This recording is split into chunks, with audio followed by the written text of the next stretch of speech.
Has worse. No, Yeah, because I was better. it's true. It's true. Well, you know, I was though. Our things mingled and went nuts. Oh shit, we are live. Are we live? whoa, way to telling us, dude. Kevin never tells us. That's a that. surprise. Just like keep talking. Yeah. And then we've got Say all the something. bombs. And you know what? Yeah, I haven't done it yet. I know there's gonna be a day. Don't put it on Did you yourself. say No, something? no, Why are you saying no. that? Why Don't would you put put it that on out there? yourself. Sometimes Don't put it on I just be yourself. yabba Put it out there now. It's true. It's true. There could be a time You know? where it goes. When a she's bit saying nuts. someone's phone number, She's gonna be chatting or she's giving her something about her something. card Yeah, details yeah. away. That's the best. Everyone will do. They're like, why are so many people tuning in? Did you get the TT These times they're recording it and it's already on Twitter. on Remember X? the Out there. On And X. then our comments will be full of messy people. Right, that's when they'll That's when it'd be like, That's when right, they'll them girls are sketchy, though. Okay, Such we're is life. live. Yes. Then let's go. Welcome to Yeah. Your Aunties Could Never. I'm Auntie AK and I'm here with. I'm Farah. Wait. Sorry. I'm Farah. I'm 6 today, but yeah. I'm Aw. Nana, aka the Black Fairy. I'm Sade, not the only one from South today, but still. I mean, are you ever the only one from South? Yes. Because She's from I'm South. mixed She's race. no, I told you're you. not. Oh my You're days. not. You moved to West If you're from London. South, yeah, you're only from South. Okay. You don't Seriously, just go you you don't from just- other places. Do you know? But I Thank mean, you, Kelechi.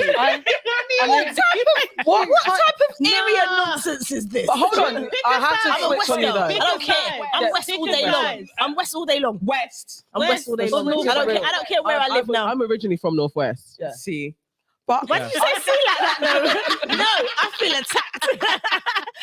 She you know said what, "see." I'm With now chest. losing. I am losing South now because I've gone after my half. You've been in West your whole daughter's life. Yeah, 20. I was There you almost go. half and half, So so I you could might as claim well both say sides. West. Well, Now I you can might flip as well over into say. West. You're I don't West, mind. you're I don't West. care about ends either. Okay, I'm from fine. South and West. I was born Okay, in cool. South, grew in South, and then developed in West. So South made you. Developed. South made you, West. innit? No, it didn't. Well, no, because if you say West you made developed her. in West, then Then the West can made take her you best. Yeah, yeah, yeah. Yeah. Get me? West. West made you the best. She achieved what Can we she's introduce only our been special able to guest, achieve. please? She's only been able to Can achieve we what she's introduce our- achieving because she's in West. Special guest. Get me? I don't care. The grounds that well, I got Portsmouth and Somerset in me as well. So you know. Okay. Yeah. Somerset. Somerset. Somerset. West country. Yeah, that's Honestly, it. That's still, it. I'm West in it This all the West- way. Yeah. My special guest, please. It's me, the baby girl, Kelechi.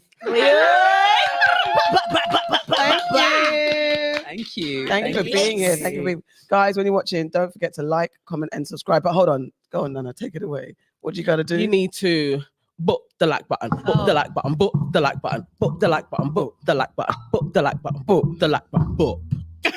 Oh, I was expecting one more round. Oh, now you want rounds? I like that one. I've told you. Now you want rounds. Wow.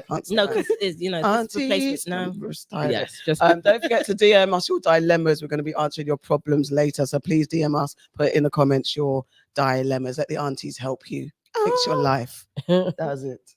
Exactly. I was hearing the beginning of a new song from Kelechi here. Oh my so. god! But you can so do that. But Oh, now you want to do that.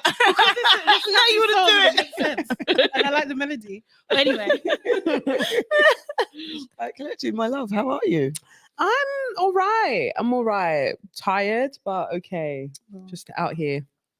yeah. It's the thing, isn't it? Yeah. I know. How are actually all of you? How's everybody? Oh, wow. Yeah. Little sign, You know what? To innit? be fair, yeah, I really like Christmas time, so I'm really happy that it's this time of year and stuff. But like, I am grateful that this week is probably my last week of actual like event work. Okay. Okay. So then I've got about 3 weeks off where I can just do what I want to do and chill a little bit because the last couple of weeks have been quite intense. It's a lot, I innit? hear it. I hear it. I have a cold. Oh. Oh. We're lucky that I have a voice because usually I lose my voice, but you know, today it's still here because of Kelechi's here, so my voice is kind of okay. We're going to be here. Yeah, no, I'm all right actually, you know. I'm okay. I think Not bad. emotionally. Emotionally. Yeah, it's I'm a bit, okay. yeah. Yeah. I'm just sick and tired of working. I'm working all the time. Yeah. I'm tired. No. I'm not sick of work. I'm looking forward, like, Sade says, for that Christmas lull, the industry shuts down in about a week or so. I can't wait to join the quiet email gang. Yeah. I think I'm covering for jet lag. I was in LA. It was wonderful. Oh, nice. Yes, tell us. Okay. It was Tell us your top 3 highlights, please. Oh, shoot. Okay, on demand. I spoke to Eddie Murphy. Wow. Big. Is he Did still he get you cute in real pregnant? life? He's smooth with it, you know. Does he wear? I knew it. Has he got? I heard. Smooth with it, you know. Did he make you pregnant? Yeah, because he loves the English girl. Does he? Listen, not? Well, he like- He's well, got yeah. 10. Eddie Murphy likes a certain type of woman. Oh, Oh, okay. yeah. It's not a mean fair. woman. Oh, Yeah. okay. Sorry. I mean, That's his real. Wow. his certain type of woman's kind of changed lately. Really? Oh, is it? Well, I think that's always been the taste. His What, wife No, is not because the- he has another no. type. His wife is yeah. Oh, but go on. Sorry. Oh, you're talking about 2 different things. Yeah. What are you talking? Oh, I know what you're talking about. Yeah. I wasn't talking about that. I Oh, wasn't talking we about have to that. throw in allegedly bomb. Yeah, I wasn't talking mean, about. I wasn't talking about that. Drop one of Clue's bombs for allegedly. Yeah. I was just We saying need an that allegedly button. Yeah. we do need one. Innit? Wait, So we're you gonna saw re- him. He was looking cute. Yeah, he looks good for his something 60 plus years. He looks. Okay. Would you go there? Yeah, he's. Would I go there? Yeah. No. Would you? If he was on it, would you do it? Eddie. How old would you go? How old would you Depends go? how they look, though. How old You know would what? you To go? be fair, yeah. How old would I you don't go? really like. How old would you go? Don't know I what's don't happening, really but I like like it. that. I prefer. Next year is going to be my year of entering the dating market again. Well done. Okay. You heard it here. Can I just Live on your I honest just didn't say never. that last year. That's what I Thank said. you. Well, that's what You I said that said. last year, by the way. Yes. So we're not. This I don't year. trust Did you. I say Saying that? that you're currently with someone and then you're gonna No, leave no, them this no, year. no. That would be nuts. Imagine if that's Yeah. how they hear By it. the way, guys, it's That done does, for you. that does sound like me, but it's not. it's not my current Imagine situation. announcing Sorry. your relationship. Like, so next year I'm going to be single. Oh, that would be wild. People do that though. And they're like raw. Do you Yeah. remember? It's done for me. Casey did that to Mary J. Blige, didn't it? Oh. He did. He Yeah, he did. He was like, I'm single.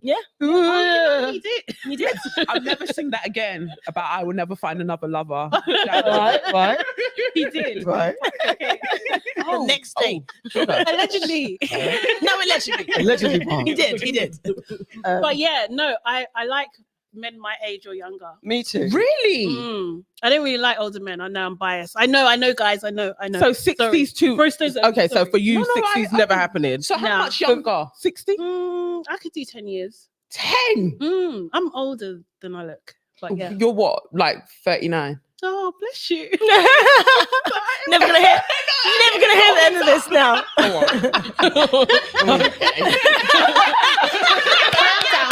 Calm down. I was like, okay. All right. Get out. Say so. Okay.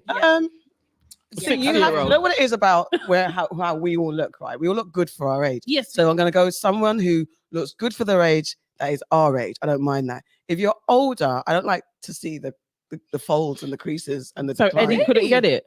Eddie looks good. So When you Eddie say folds, what do you mean? creases You decline mean wrinkles? and stuff. Oh, I just don't want you to look wow. your age. If you're 60, Yeah. that's a lot for me. So you want them to look 50. I Do you want them to be able look to You know, walk 50's without not far, losing innit? breath? 50's not an But that's not an age thing. That's What? true. That's a That's true. lifestyle thing. Yeah. For them without being, losing yeah, breath. walking Yeah. without losing breath. But I just don't want to be talked to like I've just had this thing. I don't like older men because they just talk to you Patronize. like you're a child. Like, yeah. don't die on me also. Yeah. Like, And also, there's that. What's that hospital? What's that? we What's did that talk thing? about that. What was it? What's their title? I saw that the other day. No. Coffin Not all children. dodgers. Coffin dodgers. It's not that. No, It's not that. no, It's something else. Like calls me the nursing home assassin, and I Oh. don't appreciate it. hospice Why? husbands. Something, you know. Was it hospice husbands?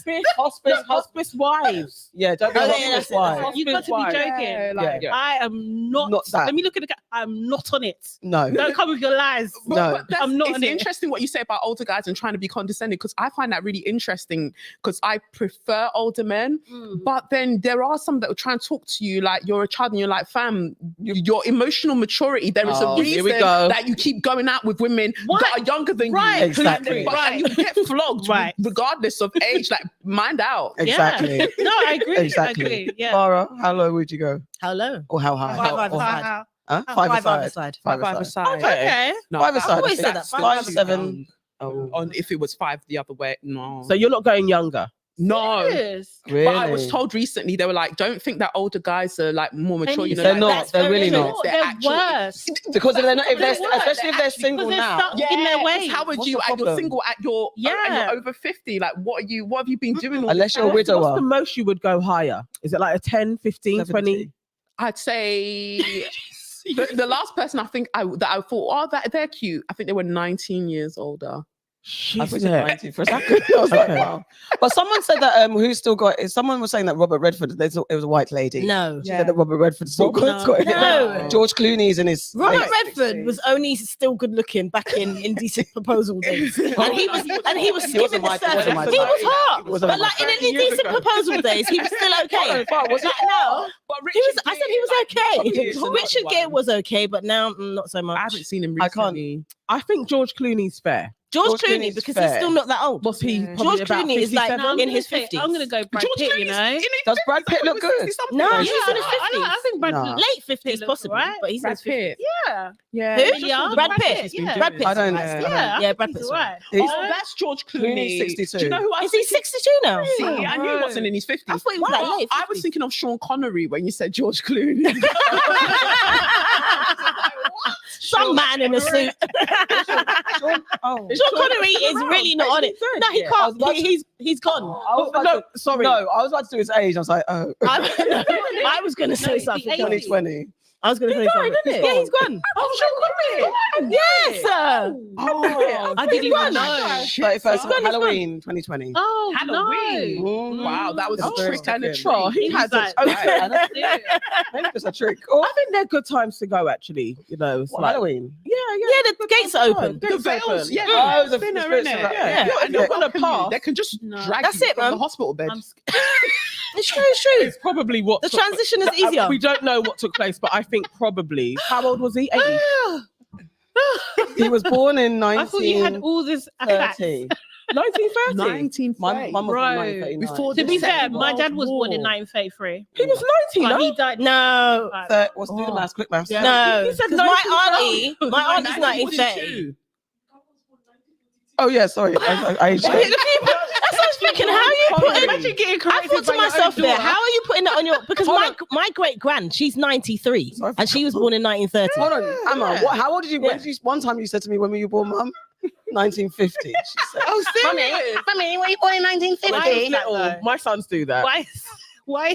My sons do that all the time. Yeah, They- Egypt thinks they that look in the old. last, you're so last century. yeah. Oh, shit. Or they Yeah. talk about black and white TV all the time. Like, Yeah. Was you around with black and white TV? It's Did you like, have phones? So like, Did you have how did you call people? Well, What the did thing you is, do? yeah, we were though. We did have black all and of white that. And we TV. had what yellow? Was it yellow? Yellow Yeah, pages. yeah. ET phone book. Like, Yeah. Yeah, And yeah. A to Z. Yeah, And A to yeah. Z. A to Z. So how- Encyclopedia. Listen, imagine you know when you had to meet your friend. I saw something. I saw something. And you waited. just waited. I Yeah, remember that's it. just You waited. had to be like, Oh, yeah, I'm going to meet you here yeah. at this time, and then you could. Don't know where anyone when is. you Just leave, wait. you got to be And then there people called your You got house trust them. phone. Yeah. Yeah. Oh, house they there. phone. She's already gone. She left half an hour ago. Then you Yeah. got to trust that. all the time. Or we had to make them call the phone box. I was going to Yeah. say Yeah, there was yeah. always a phone box in it. Yeah. There was always a particular phone box. I know, Yeah, I yeah. know all of my friends watching this are like, well, we had to stand in Oxford Street for Nana for 2 hours. Yeah, yeah. That's My friend, big up Yasmin. Yeah, big up Yasmin. Saturday waiting for you, Yazzie. Wow. That time. So the top 3 things of my trip to LA. Speaking to Eddie Murphy, staying at the Four Seasons Hotel, which was always was very very fancy. Didn't like the food. Oh, fair. Fair Oh, enough. serious? Fairs. I can imagine that. Oh. Yeah. And then going to Yvonne Orji's birthday party, which was Oh, yes, I that's saw. That's nice. I love that full circle moment. Yeah. Subtle Yeah. flex is there. Very nice. Yeah, yeah. well, that's very cute. It's very just as a like wow, what I've done, where I come from, Yeah. and speaking to Eddie was a bit like fuck. That's my like a If real I spoke acting to legend. Eddie, I feel What's like I he would at just be the- quoting Raw the whole time. Yeah, I had to know. Start to finish. I wouldn't be able to help myself. I wanted to go Eddie. I couldn't. I'm American. Was he at the party? No, Oh, okay. and Yvonne's party was tiny, Was it like intimate. intimate? Was it the one that she had the Sunday service? Did you The go next the day. next day? I didn't go to Sunday service. Okay. I flew out. I flew back. Oh, yeah, Okay. because you got flued out in the first place. Got flued out. She didn't get flued Well out. done. Oh, But yes, but For let's work. hear our special guest. Thank Let's talk to you. Collect. Let's get into it. yeah. What's been Yeah. happening? What's been happening? I don't know. Everything feels like a blur. I've got, you know, when you've got deadlines, you just feel like you can't really take in anything else that's happening because you've got deadlines. So I've got to get my novel written. And Another so that's one? been like beating my ass. Yeah. Okay. So that's coming out 2025. And so I've got to finish writing it and get it over to the publishers. And yeah, you know, like, do you remember when you used to have coursework in school and then you just be laughing with your friends, having a great time, and all of a sudden you remember, damn, I've still got coursework to do. I literally remember that feeling. Yeah. Like, you know, when it sinks and Yeah. you're just there, like, And it's like, am I going to do it? So much. Am I going to do it? Yeah. Will I make it? But then at the end of the day, you're like, nobody can flog me. Like, I'll hand it in when I hand it in. It'll be all right. So you're saying novel so casually, but you haven't mentioned the fact that this will be novel number 2, number 3. Yeah, because, well, basically, the way that they do it is like, they don't consider Edge of Here to be a novel. It's a short story collection. It's like an anthology, right? Sure. So the novel is an actual boom novel, like, you know, beginning to end. It's one narrative, you know, running all the way through.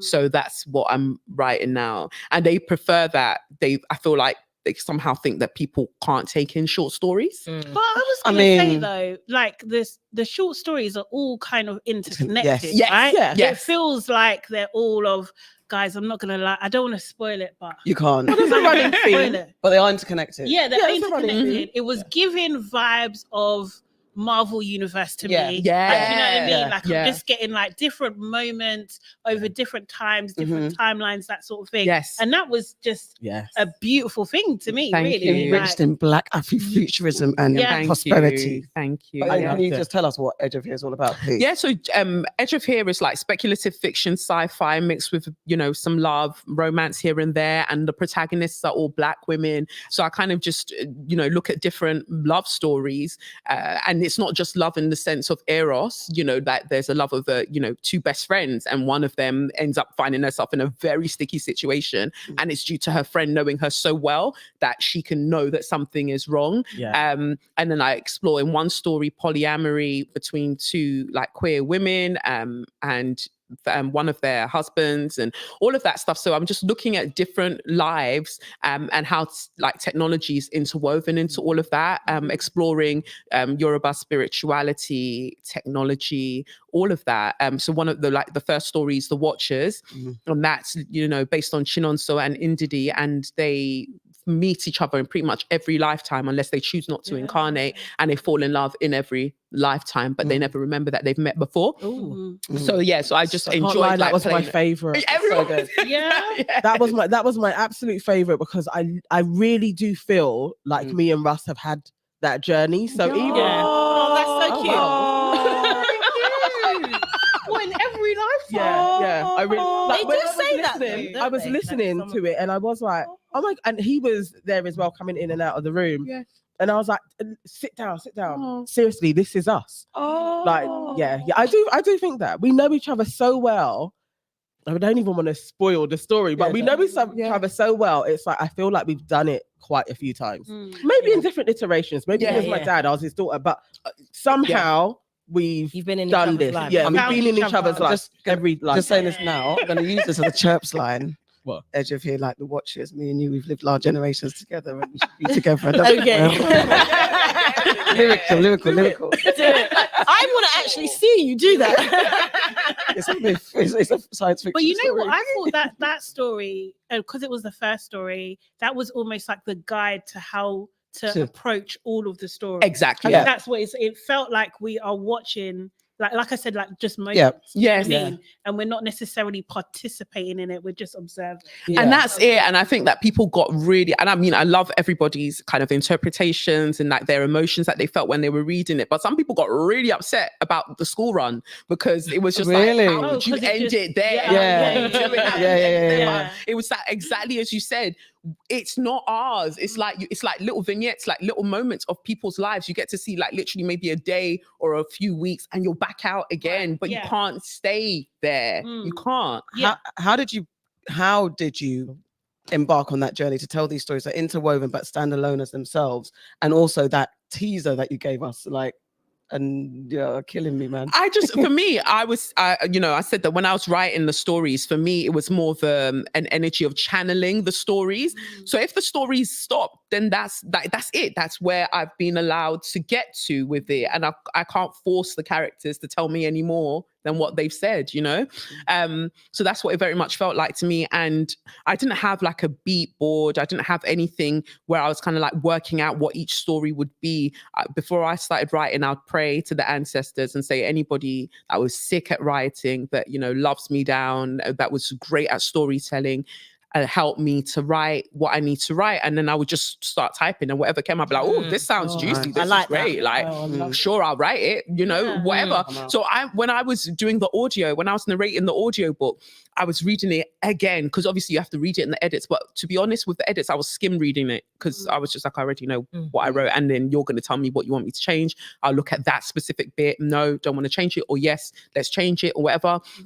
I was doing that, but it was like the audiobook that I really had to read it again. I was like, nah, this is mad. Like, this is great. Not in an arrogant way, but it's just like I could see, wow, like for somebody that didn't consider themselves to be a writer, I'm reading this world and I'm like, how did this get here? You know? That's what I was going to ask you. Like, did it feel like when you were doing the audio that it was kind of like you were experiencing it as someone else? Yeah, like I was reading it as a reader for the first time, and I was just like, whoa, like this is great. Like, yeah, what does happen next? Damn it. I mean, when I first read your story in Sarita Domingo's Who's Loving You? Who's Loving You? Yeah. I was like, I'm nicely jealous of you, because I've always had aspirations of being an author from a very young age. So when I see especially Black women from the UK telling such beautiful stories and such an intelligent way, I was like, yeah, I'm nicely jealous of you. Yeah, but we're waiting for your stories. This is it. She's got some stories to tell, you know. Tell her again. Brilliant ones. Even the way that she interviews people, I'm just like, you are a storyteller. Like, what are you doing? What are you doing? What are you doing? You got told by Kelechi. Okay, moving on. What are you doing? Yeah, I was just gonna add, like, what I really liked. I definitely got like the Yoruba spirituality, and like for someone who I left home quite young, so I didn't get to embrace myself fully in my culture when I was young. So like having experiencing it through this angle is like really refreshing to me as an adult. And I absolutely loved it. And I love the aspect of dreams as well. And I just wanted to ask, is that something you experience yourself? Because I feel like we all have like little stories where we can relate to things that we can't quite explain. Yeah. For me, a lot of the things for me happen in the dream world. And I think that then you have to strike a fine balance with allowing what you perceive to be the dream world to meld with what you perceive to be the physical realm, the reality, right? You have to be able to find that. And so Edge of Here was me sort of playing with introducing people or affirming to those who already kind of play around in that way, the idea that you can meld these worlds because they're interconnected. Everything is happening at the same time, all of the time. So what we perceive to be dreams, are they, or are we remembering, or are we astral projecting? What are we doing? And so especially since, going to Peru, and what's funny is that I wrote this before going to Peru and taking part in like ayahuasca ceremonies and stuff. It's interesting that I did that after as the reward to myself for finishing this book. And now I'm excited for the next book because I'm like, now I've had access to things in my mind that I want to be able to kind of put out there. But it's dreams tell me a lot of things. I learned how to plait, like to cane row hair in my dreams. But again, a scientist and neuroscientists will be like, no, you've seen enough people do it. Your brain logged it. And then when you were asleep and you weren't doing much, it could then show you what you were seeing. But I remember like going to sleep, seeing somebody braiding. And then I woke up and I just started like doing it, but I hadn't done it before that. And so, there are some dreams that I remember before the Panda Bear 2020, I had this dream that there was like this gulf of like water that was just like coming through Peckham, like just ravaging everything. And funny enough, we were talking about phone boxes earlier, and I had to take myself and my son into a phone box so I knew that something was about to happen that was going to take over everything. And I just didn't know what it meant. And then like a few weeks later, then we went into lockdown. Wow. So it's about understanding what it is you're seeing. So can you talk a bit about the book that's coming? So the book that's coming, I can talk a bit about that. So it's a journalist. She's a Black female journalist. She's, she wants to write proper things. I was gonna say, she wants to write gritty things. She wants to write about the real, the real. But she's working with an editor that's a bit of a prick. Like, doesn't want her to write what she wants to write. What does she want to write? She wants to cover the phenomena of like Black people going missing and then being found by bodies of water. But he's like, oh, write about hip hop and like booty shaking and all of that, like not wanting her to write that. And so after like a very horrible breakup with her boyfriend, she's there in her bed, and the way that technology works is like she can be on her duvet and she can swipe, and then things just start showing up on the ceiling, like whatever she wants to watch or a memory she wants to replay, all of those things. And then she stumbles upon a documentary about the spirit vine. So the spirit vine is this special vine that they brew, and then you can drink it, kind of like ayahuasca. Like you can drink it, and it's a retreat that's run in Benin. Okay. And so she goes off to Benin. She convinces her editor that, let me go because I just, I can cover this thing. And he's like, yeah, you go and cover. That's better. Go and cover that. Yeah, stay away from whatever other story that you want to write. And so she goes and then basically discovers that through the visions, that she's a guardian of souls. So she has superpowers that were kind of dormant.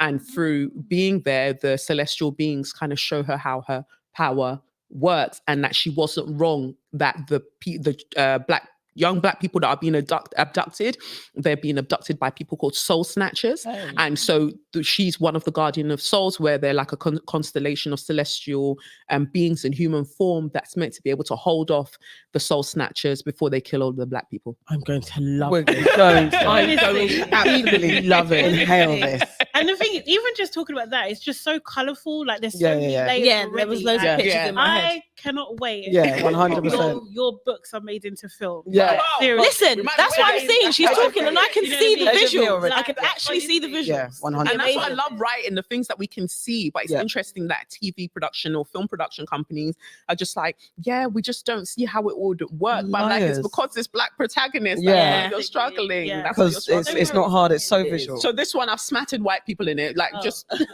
Little dice. Some salts.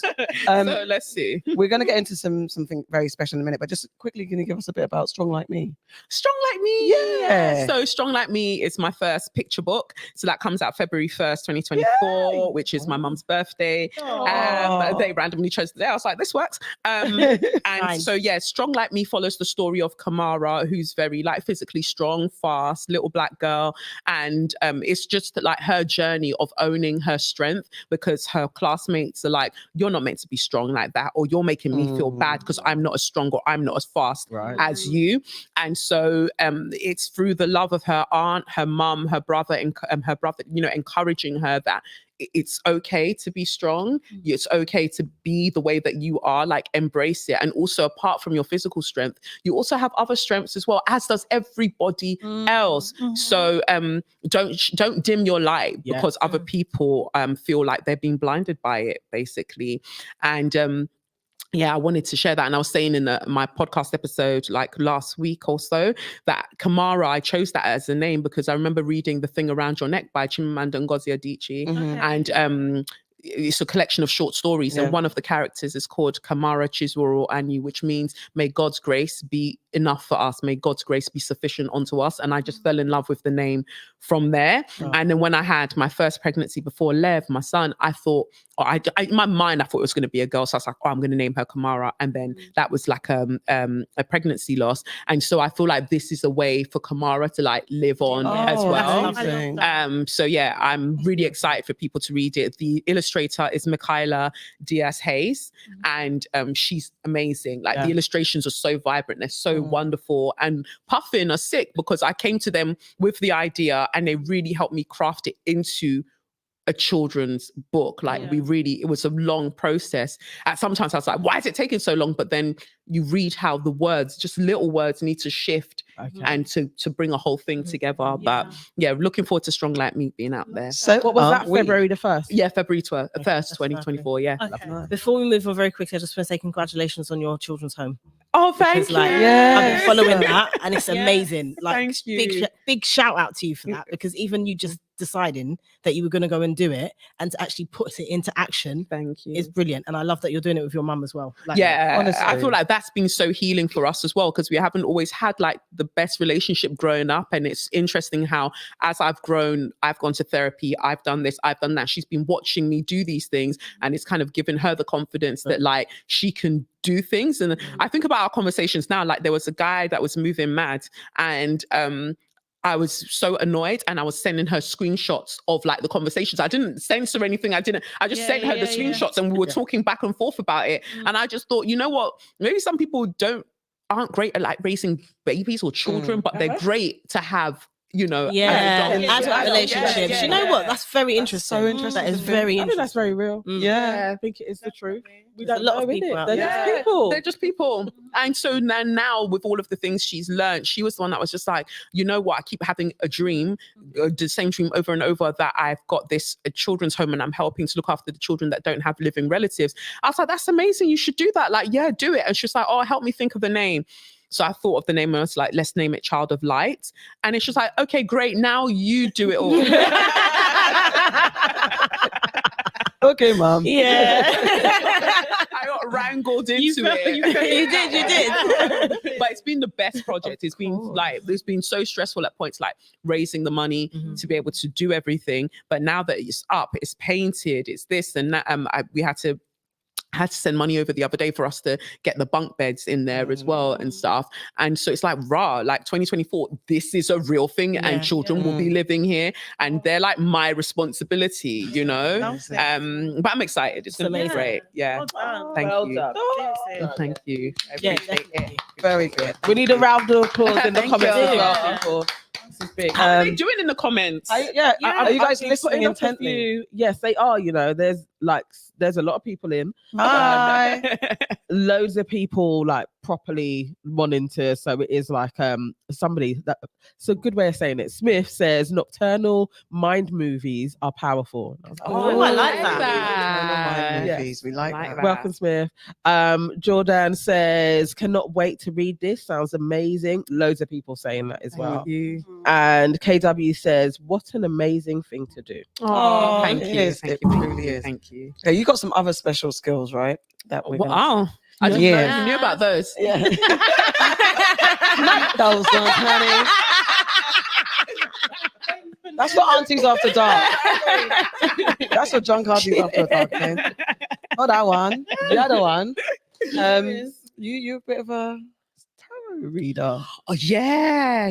I love a bit of tarot. Yeah. Before we get, so you're gonna read our tarot. Okay. Yeah. Okay. I don't want to go first yet. I'll go first. I go first. Okay. All right. Cool. Got the cards ready.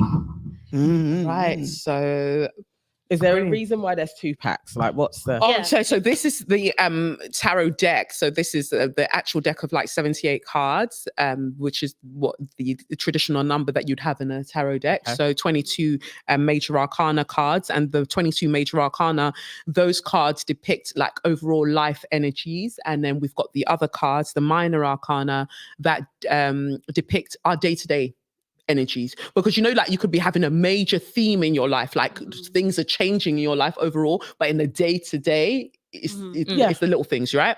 And then these are just yes no cards. I'm enjoying them at the moment because what I want to do next is release a deck of yes no cards, but just very interesting ways of saying yes no maybe.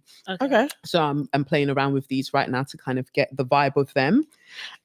So yeah, depending on what is asked. Can Yeah. I quickly just for the people who are watching, just to clarify what tarot reading is, because you know that especially Black people, we're very mixed up with this, and we kind of get bound by religion and you know what the conflicts are and stuff like that. Yeah, it's very simply tarot divination is using the tool of the tarot cards. You pick up energies, like you're basically asking questions, and based on the cards that fall out, you're using your subconscious to decode or deconstruct what you are seeing in the images. And so what I find so interesting about it is when people go, oh, but it's devilish, but it's this, but it's that. You have to be the devil to touch it. Like, do you get me? Like, all it can show you are just different cards, 78 cards that ideally cover the human condition. So if these cards fall out a particular way, what I personally relate to each image is what I'm going to say to you. It might hit or it might not. Now, the thing is, the cards are only a tool, right? What we're actually practicing, and again, you can maybe ask a neuroscientist about this, what we're actually practicing is me decoding your body language, your tone of voice, how you phrase the question that you've asked me, those sorts of things. So to me, it goes beyond what the cards actually are. The cards only allow us to have a middle point, a middle ground for whatever it is that I'm picking up outside of that. Yeah. Do you know what I mean? Yeah. Because I'll use the same deck to read, like I've used this particular deck to read for hundreds of people at this point. And even if the cards fall out similar way, I don't tell them the same thing because it's based on what they've asked, how they've asked it. So many different things. Yeah. So it's why I like it is because I really believe in like the devolution of power as it pertains to spiritual systems. I've never felt comfortable with the idea, and even if you look at it historically speaking, any sort of Abrahamic religion or any religion that says that these people are the divine ones, they're the great ones, and they're the ones that receive the messages directly from God, and then they tell you anybody can read tarot, anybody can read tarot. And so I don't feel special because I can read it. I've just taken time to learn how to read it, right? And I think that when we do that, we are then practicing self-sovereignty. We're coming back to our own inherent divinity that then directly links us back to God, links us back to source. And I feel like that's the way that it was always meant to be. But when I replay stories, for instance, in the Bible, when it talks about Adam and Eve and how Eve sinned because she went and ate the apple and then gained knowledge. But what's the first emotion that she felt when she ate the apple?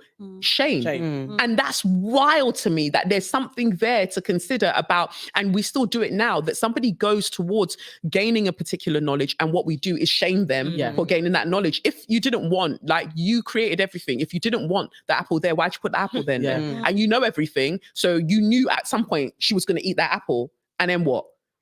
So there are so many aspects to it that I think that there has been a beautiful story that has been refracted over time in order for to have political power over us. And instead of people understanding the reality of this and focusing on the inherent beautiful message that is prevalent in so many aspects of the Bible, they focused on the really dogmatic things and become pedantic about it over time. So I think that even just the small practice of tarot just allows you to loosen your grip a bit.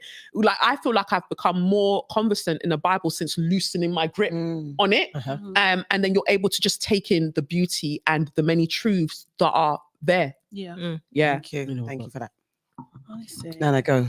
Okay, hit me with it. So before we start, honorable ancestors, ascended masters, God, I'm asking that you're present in this reading, allowing for only the most beautiful, kind, affirming messages, motivating messages to permeate.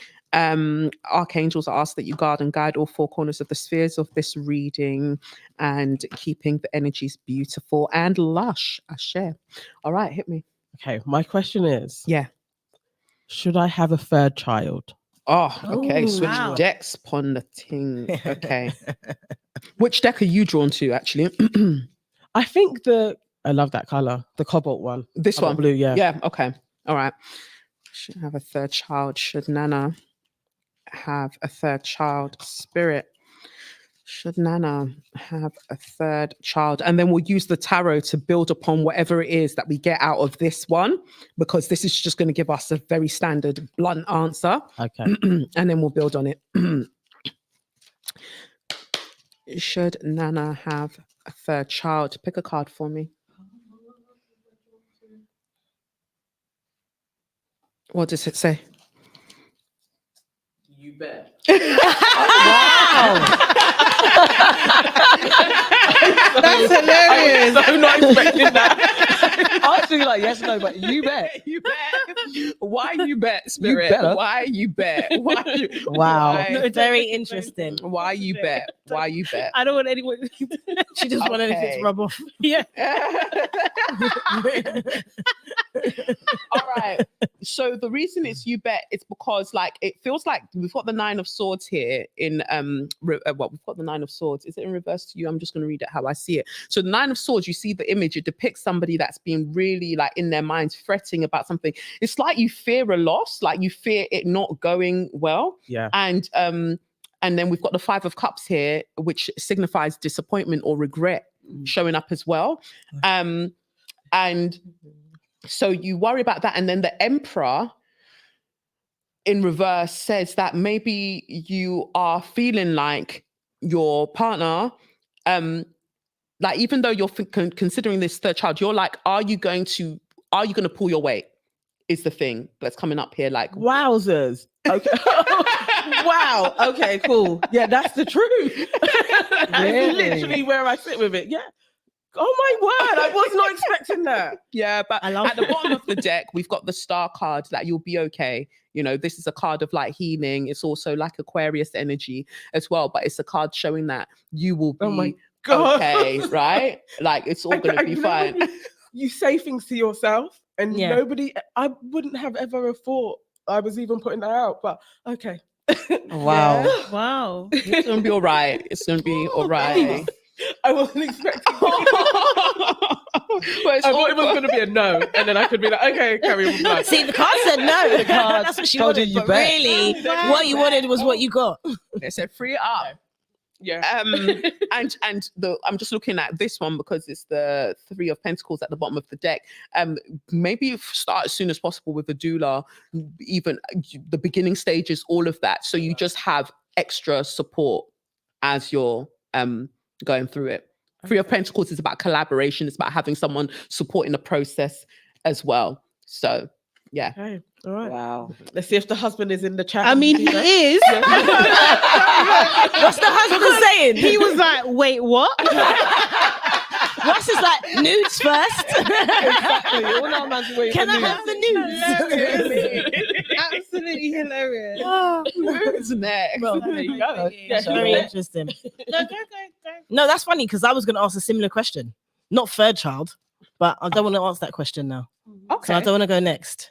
Okay. 'Cause I Okay. don't want to take the energy away. I don't know. I really love that answer, and I want to. I need a, I'm See, that's what happens when people I say that. know. Oh, well, I'm talking about my things. because I'm super indecisive and always got a million things in my head. So how vague or precise do the questions need to be? It's up to you. I feel like having enough of an idea works for me, but usually things come up as they should anyway. I think mine is what am I getting wrong? Okay, so we don't need that one. What am I getting Oh, wow. wrong? Yeah, because that's just very that's for more yes/no questions. What is AK getting wrong, Spirit? What is AK getting wrong, Spirit?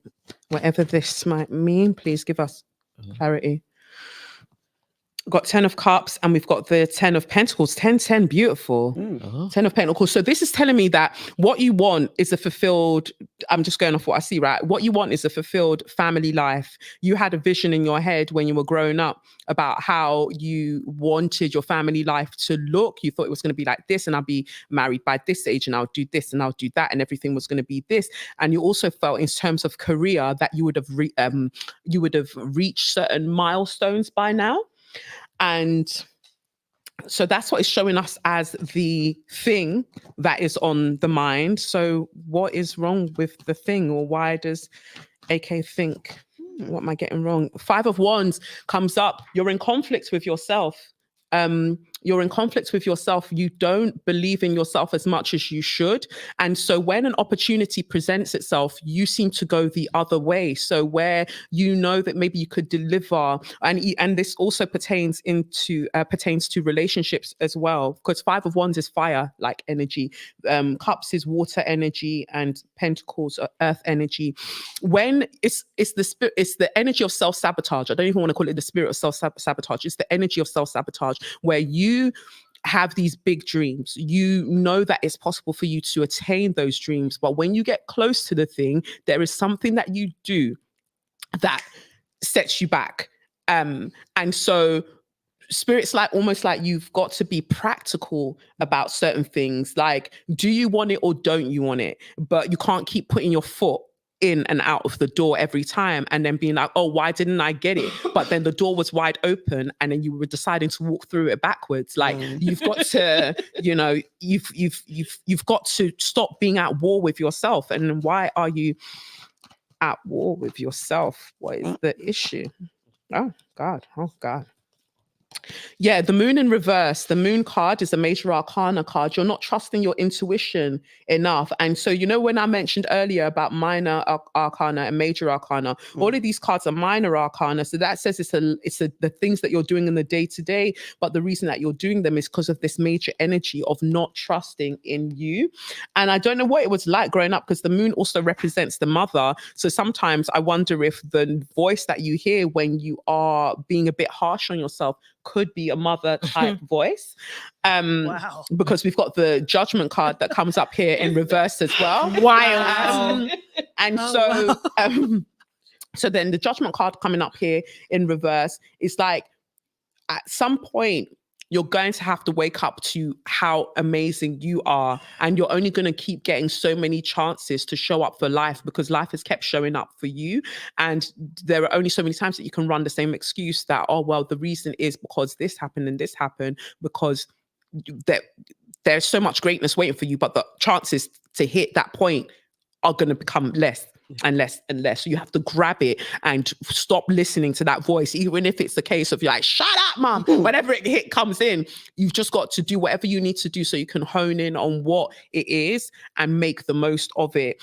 8 of Cups here comes up as well. So the 8 of Cups is about a brave surrender. It's about walking away from something. So I feel like what I get from that is that you have to be able to venture further than you have before. There are certain things that you've already established that you really enjoy and they're great, but you're going to have to probably leave certain types of branding behind to step into a new age of something else. You've gotten used to a particular type of way of running things. Let yourself do something else. And also in terms of relationships as well, I think you've got to travel. You've got to go further afield. And then the 10 of Swords in reverse is saying that you don't seem to know, if we're talking about what you get wrong, you don't seem to know when you're about to burn out. Like you keep going. and so then when this is like a read to me. And so when the burnout happens, it catches you off guard, but anybody could have seen that that's what was going to happen. So getting it wrong is like what you're getting wrong is that you're not showing yourself the compassion that you deserve. Oh my God, Lord, Wow. Well, that one now. 100%. I'm gonna go home and lay down. I'm glad this is recorded. Every day you yeah. should listen to this. Oh Every day. God, thank you. Take it We have to like rewind it, innit? Yeah. Every time we get to a point and it's like, okay, we're gonna go back to that episode. Yeah. We'll watch it God. together. Like they told you. Yeah. I've got one. Yo, that was so Are you ready? spot on. Yeah? Yeah, I think so. You ready? What does my daughter need from me? Okay. Oh, I love that. Oh, this is gonna make me Barbara. cry. Why am I emotional? This is gonna make me cry. Why am I emotional? I don't know. I wasn't expecting it though, you know. I really wasn't expecting to be emotional. No. It tends to be. No, I knew it would, because it Barbara. always bloody is. Yeah. Barbara, Yeah, when what's- I've had it done does before, it's been Farah's emotional. daughter need from her? What does Farah's Check daughter that. need from her? Innit? We should have had the tissues. I out. know. I think Farah needs a tissue. Yeah, What does Farah's daughter need from her spirit? Does Farah's daughter It's a need lot, from it's, her spirit? it's very real, isn't it? Yeah, it is. It is. It is a Does lot. Farah's daughter need from her? Okay. Okay. So from the first 3 cards that we've got the 9 of Wands here in reverse, right? It feels like she needs you to loosen up a bit. Well. Stop there. I mean? I feel attacked. You know what I mean? Oh my God. And it's the 9 as well. Yeah, Like, you that's see the 9 of Wands. You see, like, it's like they're building a barrier. They're building a barricade, and it's like you've got these boundaries, or what you perceive to be boundaries that she needs, and she needs them because you're trying to be disciplined, and you need these boundaries. But what you're doing is, if you put those boundaries up, you're going to put something between you and her. Okay. And so just allowing for the boundaries to come down, and maybe it's something that you can put up together. Like, this is let's not cross this point, but it has to be a communicative thing. And the World card, so those are minor arcana, right? And then your major arcana that we got is the World card, which signifies travel, graduation, leveling up, that sort of thing. The reason that the World card comes up for you is because it's saying loosen your grip a bit, because you are a good mum. You've done so well, but you don't know how well you've done unless you let your child show you. Unless you let your child show you what they've learned from you. But they can't ever show you if you're you're on them all the time. And 8 of Wands, she needs communication. 8 of Wands came out in reverse. This is a sign of communication. She needs for you to be able to communicate with each other more. And because of Wands representing fire, for it to not feel so argumentative, or for it to not feel so dictatorial, like I'm telling you, because I'm like, it has to feel more like a collaborative thing. Yeah. And at the bottom of the deck, we've got the 5 of Pentacles in reverse, and that's a minor arcana. So 5 of Pentacles in reverse. I feel like you've had to work really hard financially to provide for you all. And so there's this energy of like a fear of poverty or a fear of a lack.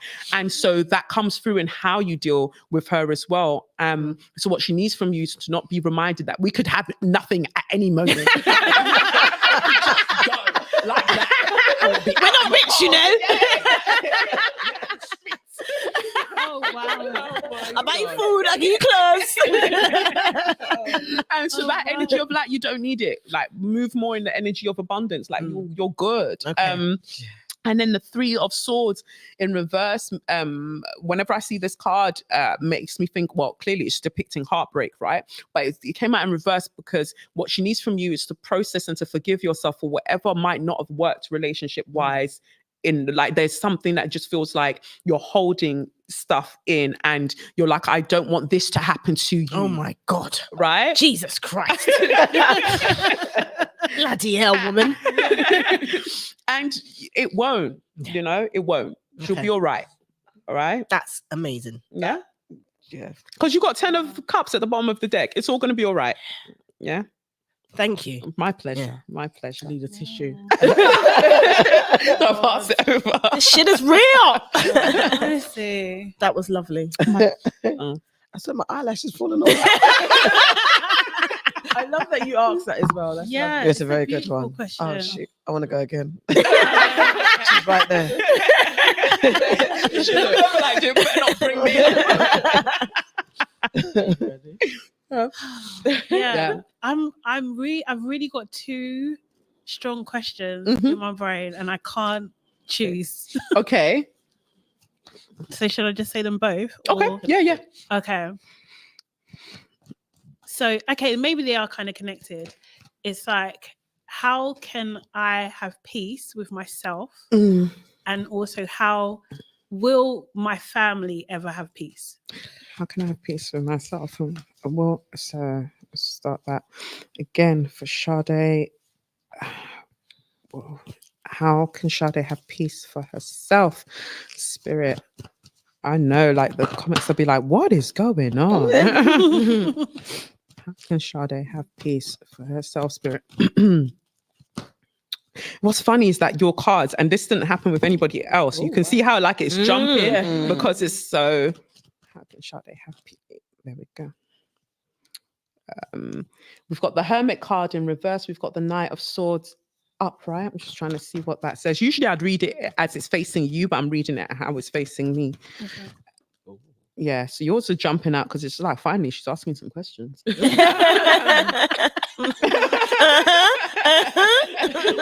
wanting to talk to me.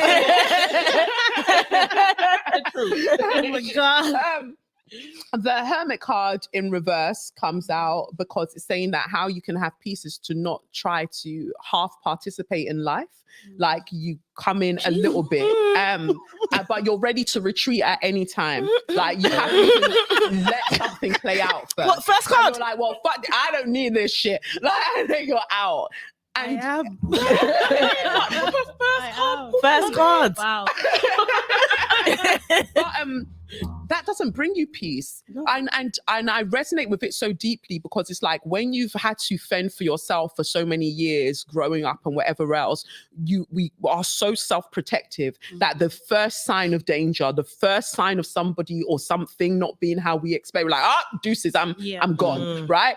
But allow people the chance to show you who they are before kind of like heading on out. Or there's also this energy of even if you do enter into situations or things, you don't give your whole heart, you don't put your whole self into it because you're always like, there's this almost energy of like, because this is like a Virgo card, that's what the Hermit depicts. There's this energy of like choosing projects, not people. And so oh my God. Surprise. Wow. Wow. This is amazing. Oh, wow. The reason that we'll tend to go for projects and not people. I love it. I love it. I can feel that. The door is there, but it's locked. Okay. The reason that we tend to go for projects and not people is because if we have a project to fix, then we don't have to put our whole selves into it. It's a fear of intimacy. It's like, oh, well, I'm working on them. So when they are better, when this thing is better, when my home, wherever the case may be, once it is better, then I will feel safe. But it's like, you know that actually that person's not going to be able to do that. And that's exactly why you chose that. So damn. And the Knight of Swords speaks to that as well. Like also sometimes maybe gravitating towards people that are not intellectually on your level. but liberties. But it's doing so again because you feel like it's doing so again because it's just like you always get to keep a very well constructed distance between you and them. So you can't be like, oh, you know, how can I know peace? How can I feel peace when you've constructed this? And it's not intentional, it's not malicious or anything like that, but it's something that you've done for self-protection for so many years that you have to reprogram yourself. It's a conscious effort to reprogram. So it, almost like the moment you feel attracted to somebody, run. But because like it seems like it's going against what we're saying. It seems like it's going against what we're saying. But what we're really saying there is that there is something that you automatically are attracted to, and that's not necessarily the thing that brings you peace. There's a programming there that needs to be reprogrammed to move towards what you might not ordinarily move towards. To allow you that, because we've got the Nine of Cups here, which speaks to your wishes being fulfilled and that you have so much also to offer in life and to experience of yourself in life. And that's one thing to realize as well, that while you are in these dynamics where you don't show up fully, you never get to see who you truly are. You never get to experience the fullness of you, the girly giggle when somebody like actually gives you butterflies and all of those things. You don't get to experience it because you're just like, like you're just, you know, you're denying yourself the experience of experiencing you. That one card, I'm cutting. This is so. And it's confirmed by the Devil card in reverse. The Devil card speaks to our toxic patterns, our self-limiting beliefs, the ways that we self-sabotage, right? And so it's come out in reverse because it's saying you need to know, like this. All of this, like you need to know what it is that you do to keep yourself away from peace, because actually you know exactly how to feel peace. You know exactly what you need to do to feel peace. But the issue is that you're scared of feeling it because you're scared that one day you might lose it. And so it's easier to go into dynamics that feel chaotic. So you'll be like, well, I tried. When it's like, have you really tried, or have you stepped away from what could bring you that? And so the Two of Wands here is saying that when you are ready, the path is open for you, because you see she's there, she's looking cute, like the whole everything's open to her. Her horizons are there, everything's open to her, but you have to decide that you're ready for peace. Okay. Yeah. And is that And then let's see about family. Oh wow. I actually love that this is the wow. question you've asked going into the new year as well. Exactly. Like this is when you need to hear this. You know what? It's great. We all had a little slap. No, No, you don't. No, you No, actually don't You like actually them. don't. You're pretending you So like glad them. that you said it. Yes. If we said it, she won't hear Yes. That's a lot. No, just that I hear you, but it. Yeah, I hear you, but I don't think well, so. I'm intellectually superior, so I know That's funny. that. We've heard you say it. We've heard you say it. When you're working on projects, as in certain work, I hear you say that a lot. By the way, So, in terms of family, we've got the Judgment card in reverse, and then we've got the Queen of Cups, and then we've got the Ace of Swords in reverse. So will they know peace? There's something about treating the women in the family better, that there's an energy of like, whether it's generational or otherwise, like there is a cycle of women doing more and kind of running themselves like into the grave, it feels like, right? And so this is saying that they can, if the energy changes on how people interact, but especially there's some kind of matriarchal figure that there's a lack of fulfillment is what I'm picking up there. And the Ace of Swords is saying that historically speaking, because the Ace of Swords is about intellect and it's about what we know, like a aha moment. So when it's upside down, there's something that not everybody knows. It feels like there are secrets within the dynamic, and until people say what the secrets are, it holds everybody up. It holds everybody in an energy that isn't conducive to peace. Yeah. Definitely. that's there. That's 100%. Wow, there we go. Oh, thank you. thank My you. pleasure. So Thanks. just for, thank you for I that. love that. Do you offer your services? Yeah, we've got Like, bare people asking. We know, and they're like, so when can we? So initially I wasn't, because I was just like, my timetable is very, very mad. My timetable is too mad. But now on my website, KELECHIOKAFOR.com, you can get like a 45-minute reading. So you can get a one-to-one 45-minute Zoom reading. So I've done it as a gift card. So you basically buy the gift card and you email my PA, and my PA will then book you into whatever slot I've got. So, but that is, £111. But I've got another service on my site that's £22 that you ask me one question. It has to be a very clear question, not like, oh, what will my life be like? It has to be a direct question. And then I'll respond via email within 7 days. But what I'm doing now is I respond via email, but it's an audio recording. So I just attach to the email and then I send over. If it's a very urgent question that you need me to answer within 24 hours, then that's £66. And again, one question. And if you have lots of questions, you just keep purchasing the light the bulb. thing. That is Yeah. an Put the absolutely purse- brilliant service. Such a good service. How do you protect yourself? Yes, And especially you're it's creating energies. your mother, you're this, you're living your Isn't life. it drained? Like, Yeah. do you ever get drained by this? Like, because you are, it's almost like your character. But Yeah. Yeah. do you know what I mean? But that passing the energy through. And So like Ibby in blue. yeah. And so that's why Ibby in blue had the receptacle. There has to be somewhere that you go to put the things that you kind of carry. So before I do readings or before I step out, like I've got a very, very like particular spiritual practice that I'll do at home, like reverence at my altar with ancestors, with God, like all of those things, and try to regularly cleanse myself as well. And I'm just not out like that. Like I'm just not out here like that. And I always believe that like the people that gravitate towards me are people that I want to read for. There are times when maybe somebody might want a reading. I'm like, nah. Okay. There's just something I sense about it that I'm just like, I don't want to go into whatever energy that is. And that's not to be bad mind to them, but they might just be going through something that I can already sense that I don't want to delve into. Mhm. And so, yeah, I think about all of those things. Whenever I go back to Nigeria, without fail, I have to go and see like my priests and everything to make sure that I'm being like cleansed all of the time. Right. And ultimately practicing quietening your ego, because I'm always remembering that it's not about me. It's like I said, it's not a special thing. Like it's not about me. It's like I've just taken the time to be able to learn how to do it and to do it well and to trust my intuition. I encourage everybody to have a deck of cards at home in the morning before you step out. Shuffle the deck. What's my day looking like, or what should I focus on today? Pull one card, and that's the best way to learn tarot as well.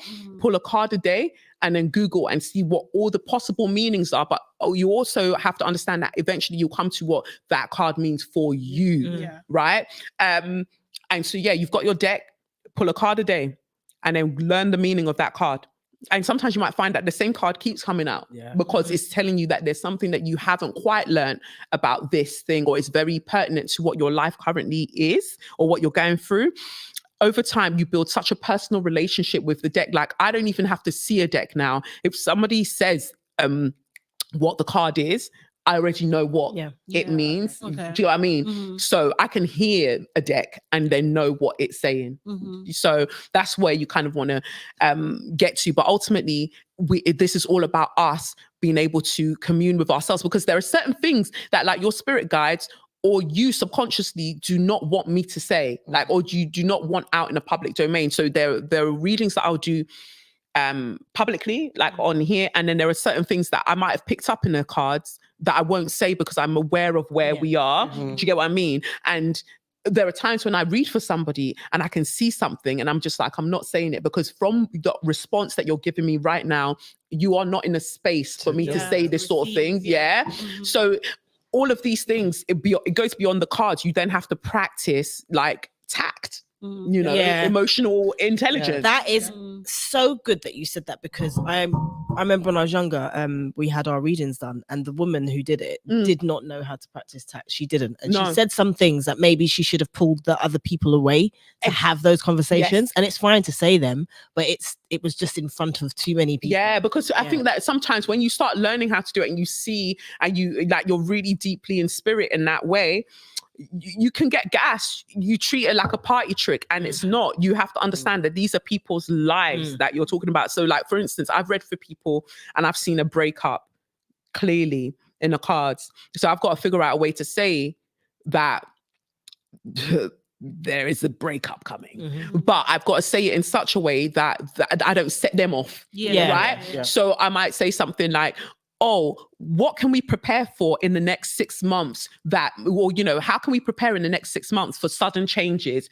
that will, you know, some of them, when they've been asking me specific things, I've said, I see somebody else coming through.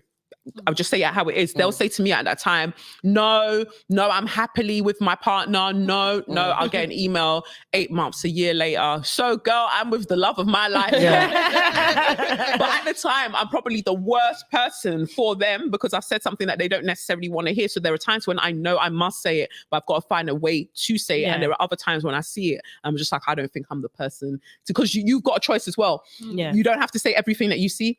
You could just be like, I'm not the person that's going to deliver this message. I'm all right. Do we have more time or do we have to wrap? Oh, okay. Just check. Let's keep on going. All right, let's go. All right, so now it's into our usual section, enemies of. I love that. Yeah, and just like, really absolutely wonderful. Thank you so much. That was very, very, very good. Now I've just got bare questions. Honestly, I want to have like a session, sit down, talking. But we gotta move on. So this is our segment we call Enemy of Progress and Welcoming to the Family. Do you have anyone that you've considered an enemy of progress? P. Diddy. Yeah, I mean, number one, like, literally, like, I mean, professionally, everything. He's an enemy of progress.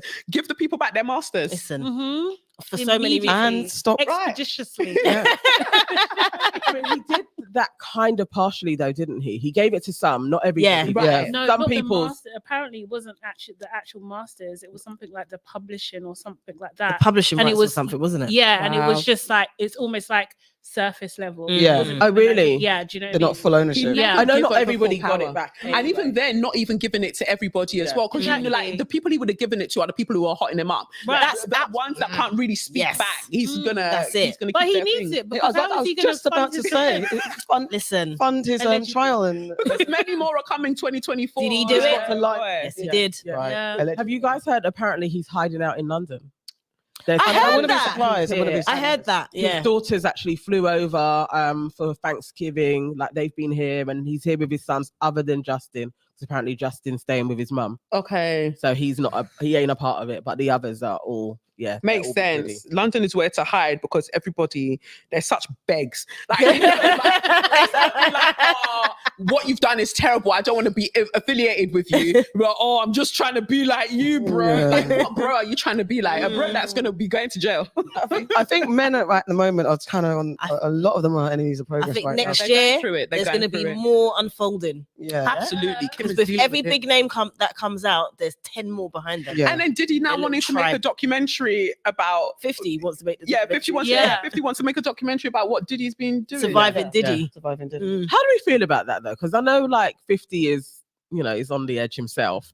But is he doing a good thing actually? He's got coming along? allegations on him. So unless you're saying surviving us all, But listen, that's what I think it needs to be. Surviving Because us all. I But think I think- every man out there in hip hop and R&B, every single one that we have held dear in our lives, they've Yeah. all got shit coming out. yeah, I because feel it. Even I when just they were feel like, it. "Oh, Lenny," he's got allegations. They've as well, all like, got back with allegations. Ashanti. So it's like, oh, that's sweet, but you've got allegations. All of them. too. Yeah, Nelly. All of them. got to Apparently, remove- like Method Jay-Z Man. is the one. All of them. If Not they say Jay-Z, Method no, Man, I not will Method fall Man. down. All- Method Man, I will. all- absolutely be no, in no, all no, of of them. What them. we need to do is Because it was understand- normalized for them, and that's what I think Yeah. it is. That's why all of them have got some little tricky. Method Man, you say? Yeah. Method Man isn't your age. What do you mean? He's Method older. Man, he's an exception. Uh, Method Man's like 50 now, no? An anomaly. Yeah. Evan Man been married for like 30 something And years. yeah, he's Yeah. announcing his. But that's like a long long marriage. time crush. He's been Oh, out he's here. He's beautiful, man. definitely cheating. He a lot. listen. Probably I'm telling cheating, but you. has he been Allegedly. aggressively cheating? Like, or and Allegedly, done? I don't know if he's He's been disrespectfully dodgy. cheating. I Yeah. think he's been disrespectful. Yeah, I think all of I them, they think all have. all of them have. Yeah. I do. I really, and that's I sad. think- But it's the levels of what they. All No, of I them. think 50. I think he's so bold and brazen. Yeah? Yeah. Do you know what I mean? Like, if he did do something and he was guilty, he's probably got him locked up so tight. Yeah. Do you know what I mean? In order for him to pursue this, It's or he daily. hasn't done. He's on it daily. Or he's audacious and he's just Yeah. like, I well, don't whatever care. I've done, I don't think it's on the level of what you've done. And probably that's what He's it very is. petty. Yeah. Yeah, And I Yeah, think he's as well, petty. because he's known for such a long time about Diddy's shit and he's been saying stuff He has for such a He's long excited. time. He's Like, so he- excited. Yeah, yeah, Yeah, he is. And he's like, petty. and it didn't come from me. Yeah, I'm yeah. not Ja Rule. Look Ja what he Rule. done. I lo- no, but Kept that going. that was my favorite thing ever. I love it. Yeah. Yeah. Imagine I wanna that. see And you know what was funny? his birth chart because he's so petty. I want to see his birth chart. Like, Yeah. you have to have energy Yeah. and be that Yeah. petty. Be that And no one goes back at him. Really, they Oh, they really do. Not in But the then same Would you way. want to, though? They do, but I'm then not gonna be on yeah, the that's it. other end of that smoke. And what is Never. what's the guy? Why's it gone out of my head? What, Rick Ross? No. Joe Budden? No, No. the guy Nana likes him. Joe Budden. Joe or Budden? No, Charlamagne? is Oh, it Joe Budden? Charlemagne? Charlemagne, that's it. Oh, Thank you, yeah. thank I you. like So Charlemagne. Charlemagne the other day was being interviewed, and he was like, the levels of 50's pettiness, but he's smart because Yeah. when he came out and said something petty, he named like all the sponsors for Yeah. Diddy, and so then it crushes the deal, even if the deal hadn't been crushed yet. Like, and then also it cheapens the brand. Yeah. This is for Revolt, Mm. so it cheapens the brand. So therefore, if he wants to buy it, it's easier for him to buy it. Mhm. So he was smart. He's Yeah. like, you don't want to. He said, you don't want to mess with I'm 50. Like, I of all the people that I feel like I can go toe to toe with them, 50, I don't think I can. Kelechi saying it. No, But I'd like to see that. No. That's what I'm saying. Like, because much. we don't It's a even wrap. have the same level of money. But You yeah, won't yeah. be able to get me in ways. But you- But you know what I think's funny? I feel like if you were clapping back, he'd be like, "Yeah, I like you." Yeah, probably rate you. That's what I think. I think he'd be like, "Nah, I rate her. I'm not even gonna go there with her. I rate her." His bonnet. Yeah. And Um, you're gonna be on his I love case him. daily. Or like, Yeah. you know that, what's that girl that's That was the bankrupt? one I was thinking about. Yeah. Yeah. It was- uh, Tara Marie. Tara Marie. No, No, her name is. Tara It's something like that. Yeah. But he's every day he's on it. Yeah, every day. When he's on you, he's Run on Me you. My Yeah. Money. Cardi B, she's similar. Yeah, she is. One. But she's She a is Libra, similar. so we can expect that. Yeah. Is she okay, Cardi? Oh, I know. I was very shocked. Recently. Are you shocked? Is it not a publicity stunt? I mean, She's What? boycotted No, Offset. no. I no, think they because really usually have when she does a Yeah. publicity stunt, it's usually quite quick that she changes her tune. Yeah, But I and think she's like smart pushing something. Yeah. She's not really pushing anything. She's got an She's album not. coming out. She's got a Oh, has Libra she? sun. no, she's had an album coming out in from since- Libra. A lot of Libra placement people are going through like relationship overhauls and realizing that no matter how much you try and hold on to a particular person, they are not going to change. Like your love, your. Do you know what? your That's what she promise, said, that's going to though. change What she them. said. That's actually what she said. Yeah. Yeah. Like but and I don't think that this is the end. I think that she's still going to go back and forth a bit, but it's because she knows in her heart of hearts you cannot change this man. You Mm. can't. Yeah.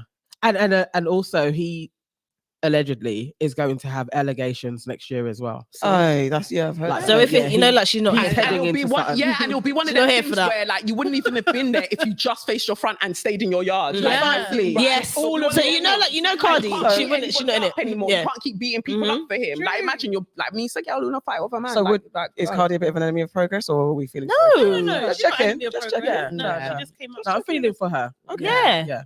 I Um, want the best. we're gonna. There's a line of men: Jonathan Majors, Rishi Sunak, Oh.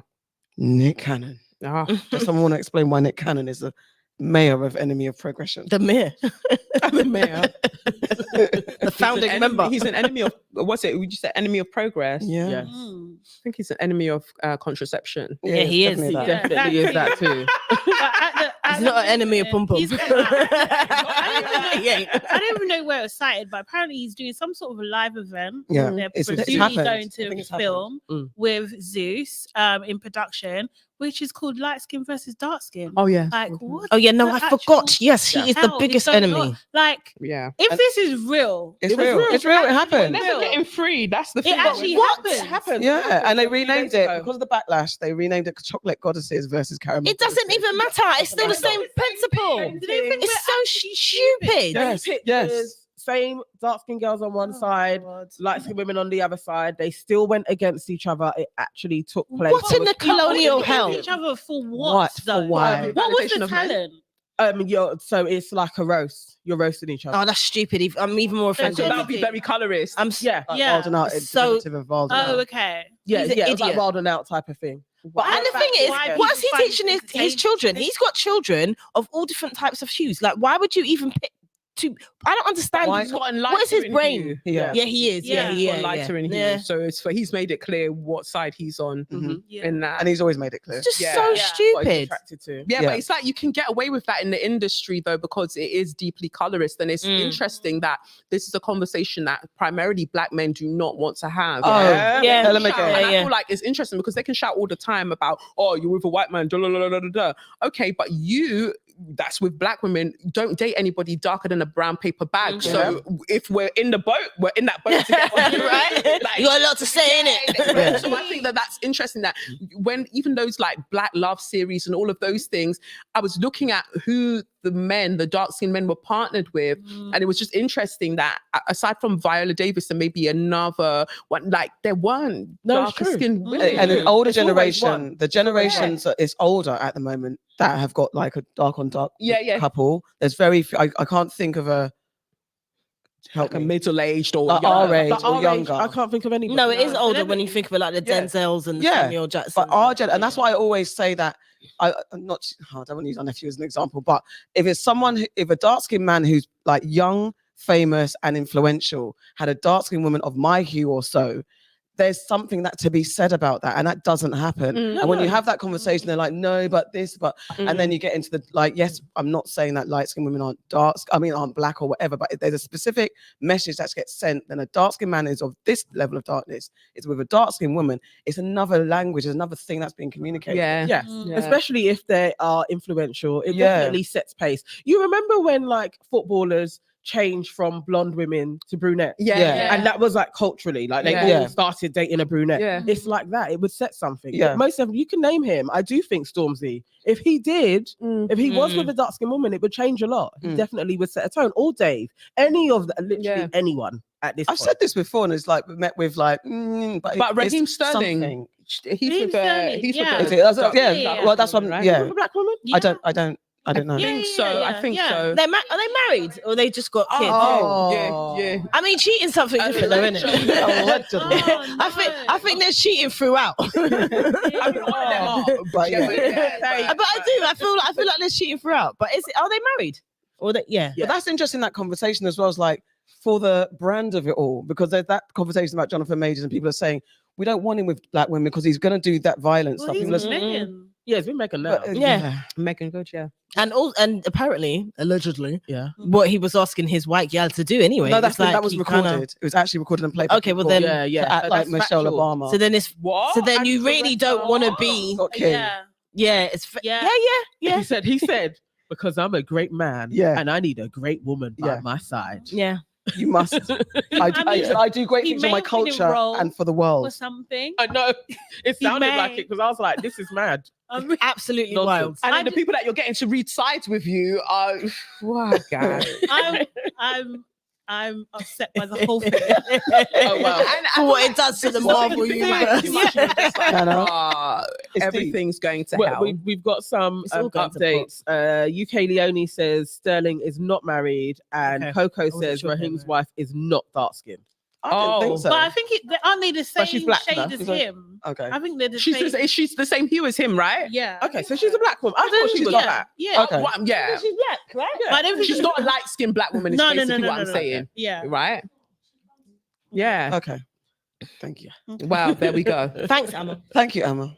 You know, just quickly on the Nick Cannon thing, it's like so many people were like, why are we still up in arms about colorism? Like, can't we just get over Why it? are we How still can up in get arms? over something that we haven't gotten through. Thank you. We haven't even It's still worked out the happening. height of Thank the thing. We're you. trying to Like, get so over it. how- What are how? you talking about? How? No, And it should be why is it still coming up? Why are they still doing this shit? That's what it should be. Right. Yeah. Not why aren't we And over it? Because people don't, and you know what? And this is ultimately what I feel like. Bell Hooks said it, and I agree. Like, you have to move away at some point about from talking about racism and start talking about white supremacy, because Yeah. white supremacy can be Yeah. practiced very well by black people. Yeah. And we see it Absolutely. active all of the time. So when people are like I think it's interesting when people watch my videos and things like that, and they're like, yeah, white people really need to see this. I'm like, no, black people do too. How many black people actually know their history? And I'm not talking about hotepery. I'm talking about Exactly. know their history well. Yeah. Because, and we don't actually, the average black person does not have a sound understanding of racial dynamics. Yeah, So when exactly. you are trying to converse with them about something that is very problematic, they don't have the tools to have the conversation with you. It's like we let black people slide because we're like, oh, the people that really need to know about the racism is white people. It's like, We say, no. keep that to your don't say it out loud to But then them. we're not having a conversation in the community. So how? And that's is how that you gonna get change? those. What's that stupid woman in Parliament? Oh, Kemi. Ugh. Okay. That's how you get those people. Oh Lord, Oh. I can't stand. Oh. But both of them Make my like, when I blood see boil. their faces. Kemi, Nana Aquia, and there's another girl whose name begins with an E. Esther. Yeah. All of them.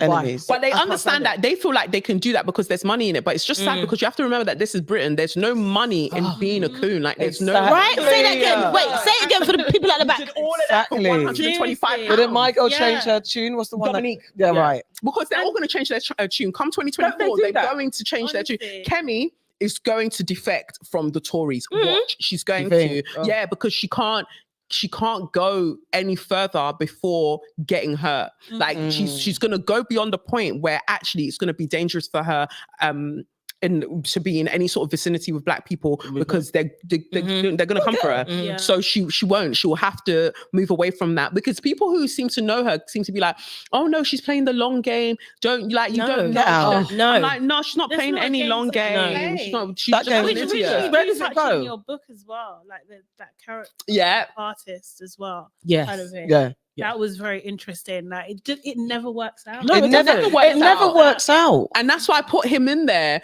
Rico, I put that's why I put him in there because it's like you do the bidding of white supremacy for ages, but because they're paying you, they're doing all of these things, you'll think you'll be fine. Like, I'm not getting over Jay-Z. Like, Jay-Z is a problem in so many different ways, but people are still deciding on whether they'll go to dinner with him or take the 50. Like, even he told you, take the money. Yes. Take the money. Don't He have said that it. conversation with me. Yeah. He knows the truth. What's his name? Colin Kaepernick. He took the knee. He hasn't been able to work properly since, right? But then you now say that you've come up with a deal with the NFL and you're going to do these shows or concerts with them, and then that's what's going to help the community. But the person that actually did what they did, lay down their career for the betterment of people or to draw light on something, he's not getting anything. Yeah. Well, how much money have you given Colin himself? It's true. You know, it's weird. It's true though. Jay-Z's reckoning's coming. I'm telling you, 2024. 2024. Now he's not also like when you look at the constellation of the fuckery, he's there. The shine. He's in the center. He's a diamond. He's all the, what is it? Yeah. What's the rock sign? That's it. He's that in it. We don't want that to be. Well, you know, he's actually worse than Diddy. I believe it. You've seen. Listen, let's not forget there has been video footage of him thumping up gal allegedly, but I've seen it doing certain things. There has been. He's supposed to be well, yeah. Like, come on, Foxy Brown. How old was Foxy Brown? I'm gonna be. You're gonna be absolutely upset. How old was Foxy? Yeah, How old already? I mean, Foxy Brown. She was 15. Okay, I love that. I love that. Do you know what was annoying for me though? The other day, like Biggie came on the radio, and I was like, oh, Diddy. Yeah. He's just ruined things. It's just Back to Diddy. Imagine like if you removed every song. I was thinking Mary J. Blige, Jodeci. Like, if you remove Diddy, if you were going to cancel, like, I There's don't so listen to R. much. Kelly anymore. Yeah, neither do I. Remove Diddy's impact from the cult, from your growing up. Yeah. What would you be left with?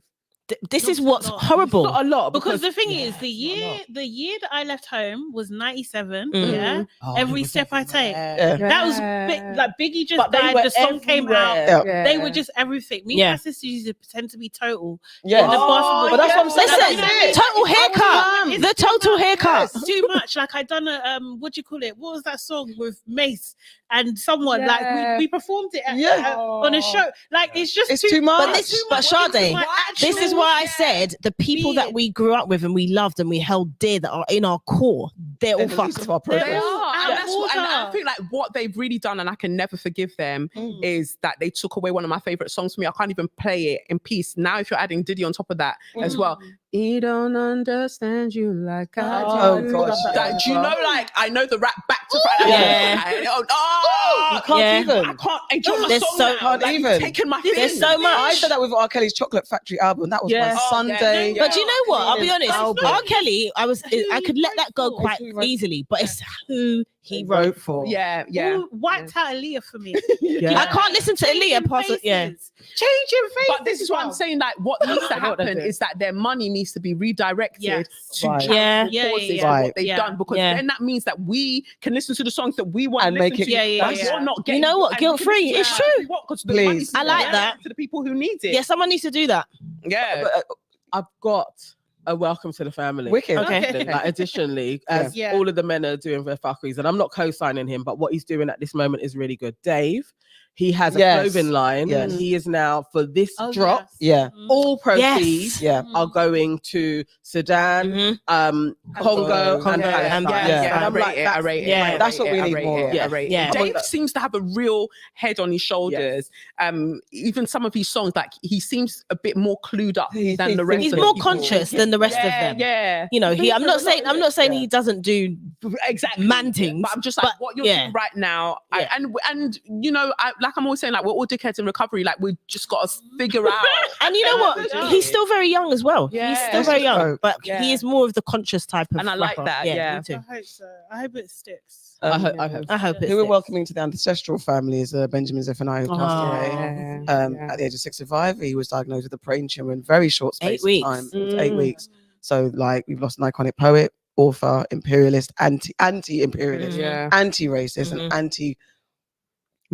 Yes, everything. that's the one. That's the best one. And Abolish rejecting the monarchy. right? Yeah. Rejecting his OBE. Yeah. By saying, no way, Mr. Blair, no way, Mrs. Queen. I'm profoundly anti-empire. Yeah. So, And other people who have written books on empire, but you still went and accepted the OBE. Can you see your age, mate? Which is Yeah, Exactly. I just don't. It's your age, know. man. It's true. I think I you don't get said it. something recently about he inspired you Yeah. with that as well. Like I had a similar experience because that was the first time I think I saw someone like stand up Yes. to Monty. Same. Yeah. Yes. Yeah. He's the one. I was just And like, articulated it perfectly. So well. It was Yeah. like, actually, no, we ain't got to take we this. got a choice. Yeah. Got a choice. We Yeah. can say no, bun them. I think that is good. I think that even like all of these things, they're useful going forward in dating practices as well. Like I will ask somebody, would you accept an MBE or an OBE as it currently is? Don't tell me about, oh, well, if they change it to mean member of British Excellence or whatever. No, that is right now. Yeah. Would you accept it? And I think that you'll be surprised at the people that would have to fall away because they actually would take it. Yeah. Yeah. And the excuses People ain't that looking come at the from it. real foundation. My of it. they're not ancestors. even, They're not even looking at the what ancestors? No. Listen, the ancestors that are on the medal. Do you see like some of the medals that they give out? Like I've never seen I won't look you at it. know. I won't look at it. Some of the medals that they give out are not good. It's like basically people in pots and stuff. Like it's wild. Yeah. It's wild. And why would I want Charles or any of them people to touch me?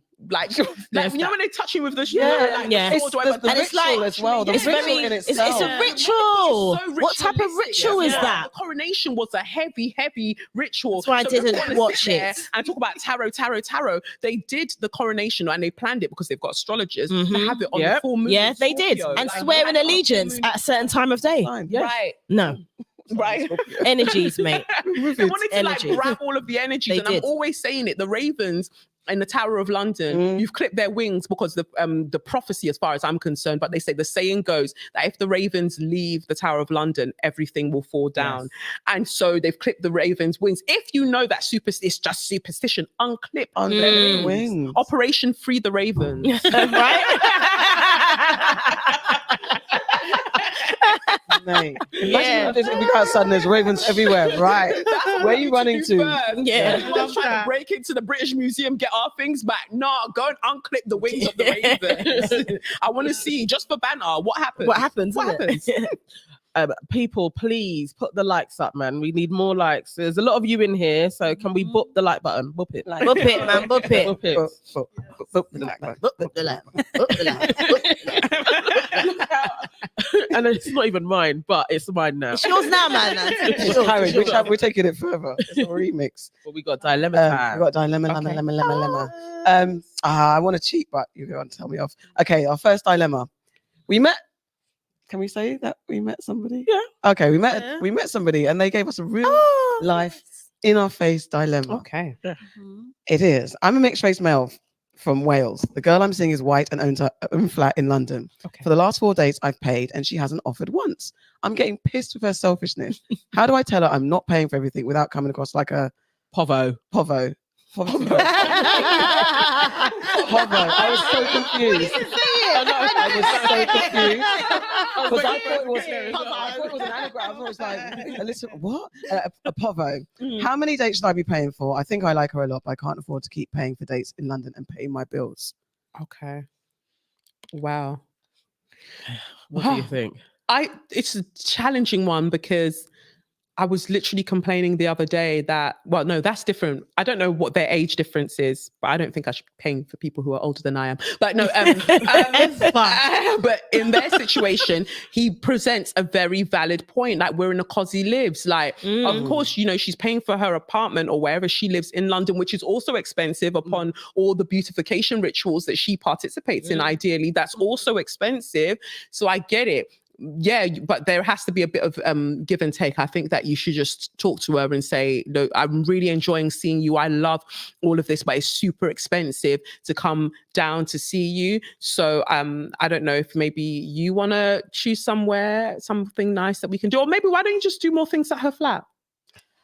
That's such a nice answer. fair. However, Oh, no, I don't think they're compatible. That's They're my not equally take. yoked. No, so you think he should be paying? I think he should stay within his means. And that's not- Oh wow! I think it's a conversation. Honestly. First. I think No, it's a because you're going to conversation. disappoint. That's the thing. Okay. She's used to a certain type of lifestyle. She's achieved things in life. She's got her own She's flat. got her own flat. That is a Yeah. what is she, 28? Yeah, Like yeah, that yeah, is like an achievement within itself.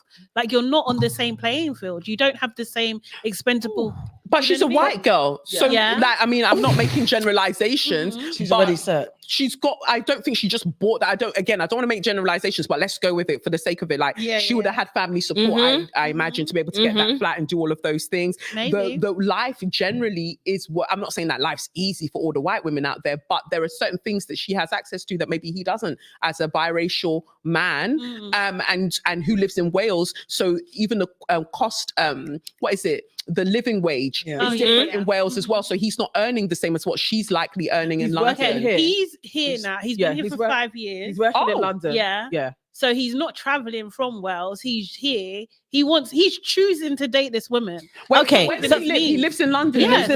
He's moved to London. He's lived there. That wasn't in the message. No, but we know. Because we didn't have context. No, they're not equally yoked. Sorry. I don't think they are, but you said he's been here for 5 years. Yeah. No, Five but years. what I think it is the problems are. You see this? Like if you want white, go to the lower grade of the white girls. Yes. Like get an it seems to Exactly. that seems to be premium grade white girl. Yeah. Come down a little bit. He needs little. Come down a little bit. No, but I think the problem, there's a couple of things here. So I said to him, when we met this guy, one of the questions I said was, when you're asking her to go out, are you suggesting it? Are you saying, let me take you out? What's the wording? Yeah. Because you have set a precedent now. Yes, if you're saying, let me take you out, the expectation there is you're taking me out. Yeah. You know, but he should really just have a conversation with her because she might be okay. Creative, because if you are perceiving her a particular way, you're taking her to Hakkasan, you're taking her here, you're taking her Stinky Fish or Crunky Fish, whatever you do. You're taking a girl, like you're taking her to all of these places. You've, like you say, you've set the precedent for where you're taking her. Take her somewhere cute, quirky, that's within your pay grade. Exactly. I think it's a conversation though, because I think he might be trying to match that, or he's doing that expectation that men have got to do this and do that. But if you have a conversation and someone like get to the point of relationship, do you know what? Like they're both in London and they've got, they're both here. Like he can't be using the excuse of like, it's expensive for me to take her out. You're both living in the same city. That is expensive. Yeah, that's true. Oh wow. What would you say? I would say that I feel like a lot of girls have a high expectation of men in this country, especially young women. Where it's like you see on social media, people taking their partners, like men taking their partners out. I'm so sorry. We're not going to be able to hear you. Run and talking. Because it sounds so finger off, but actually, Bring everyone the camera listening. onto Farah. Oh no. You're gonna be cute. seen. Let's go. Come on. Say it quickly. Say it quickly. Don't be shy. So what I was saying was that I feel like on the flip side, you have to think about the fact that a lot of young women have high expectations of the men that they're dating right now. So it's like you see on social media, girls going to Hakkasan, Nobu. The guys are flying girls out to Dubai. So as a young woman, I'd kind of be looking at the guy like, oh, so you want to take me on a picnic date? That's nice for the first date. Yeah. But I want to go Hakkasan. But I want to go Nobu. I want to go here. That goes back to what Sade's saying, because if that's the kind of lifestyle she wants, then that is not the guy for her. Like they both need. If you want Hakkasan, go and be with a Hakkasan man. If you want picnic date, go and be with a picnic date girl. Like everybody go back to within your means. Do you know what I mean? Stop pushing it. I do. Do you know what I mean? Get out of here. This is Sade's stepchild. I swear to God. Honestly, I think like. What is it? Where you have the family, the universal. Yeah. Them two are a little bit yoked. Well, that's that on that. Any more dilemmas? Can we have number 11, please? Am I reading it? Yeah, go on. Where's number 11? Legs 11. Legs 11. Bingo. Where's number 11? After 10. But then boom. I hate you guys. I present myself sexually, but don't want to be sexualized. I dress sexy, I guess. I like tight jeans, crop tops, sundresses, bodysuits. I'd say normal stuff, but I got my body done multiple times, so anything I wear looks ultra sexy. I also have a natural double D boobs. I have natural double D boobs since I've been a teenager. I was promiscuous before I got my body done, but now I want a relationship that is not based around sex, and I feel like that's all men see me as, a sex object. I don't regret getting my body done because I love it and I did it for me. I also don't regret my sexual past because I have 0 STDs, no kids, and my pussy is tight, pretty, and wet, clean, and nice. So it doesn't matter, and I don't care to hear body shaming or slut shaming. It's tiring. She could have just said, I don't regret things. She wanted to make everybody know everything's all in. So it's pom pom tight. Everything's copacetic. Pretty. Yeah. So don't judge me for my past. In a freezer. However, she is getting tired of being slut shamed and body shamed. I'm in therapy and we are currently discussing setting standards and defining what I believe about myself and what I value. I like this type of inner work. I'm looking for honest opinions about what I should have to do. So what I should do to have deeper, more intimate relationships that don't revolve around sex. FYI, I've been celibate for 6 months. Okay, you've got a while to go. 6 months. Okay. Yeah. It's not that long. It's not that long. It's not. It's really not that Well long. done, longer. though. That's not even- Yeah. But I think mean, maybe it depends on who the person is. Yeah. Yeah. Oh, that's true. She might be very active. Yeah. Yes, So then it that could might be longer. Like a long yeah. time. mhm. Yeah. Do any of you suggest that maybe she Here comes takes a America. look at her wardrobe and maybe tailors it I was differently? absolutely going to say the same thing. And I'm not saying that in a way, because me, I love a one-piece catsuit. But I also know what comes with wearing like my, even when I post my pole videos and I'm wearing like slit up shorts and heels and stuff, you know what to expect in that regard. But then because there is a variety in my wardrobe, some days I'm just in like a tracksuit or I'm like, there has to be variety. And so you've got your body done now. People understand. Like there is such a thing as aesthetic signifiers. Once you've got your body done, people and you are appearing to be of a particular archetype in terms of what people understand in the industry or in the media, people are going to perceive that you're going to have a personality to fit that. Like, oh, well, she clearly got her body done and looks sexy, so she wants to be sexualized. Of course, that's not true. And we are still dealing with patriarchy, but that's what people have come to gather it as. Yeah. So to offset that, you would have to dress a little bit differently to kind of appeal to people who might not see you in the same way. I'm not like, I think it's far-fetched to be like, Oh, Yeah. so turn Oh, off. what's happened? sorry, bear with us for just a moment. Yeah. All Okay. of them. Oh, the camera's All of gone. them. Oh, The main main one. one. Oh, okay. I think the battery probably needs Yeah. to not plugged Okay. in? No worries. Give me a second. Okay. But that's you can pick it up from there. But I just feel like my thing is like, you might have to dress differently for a bit.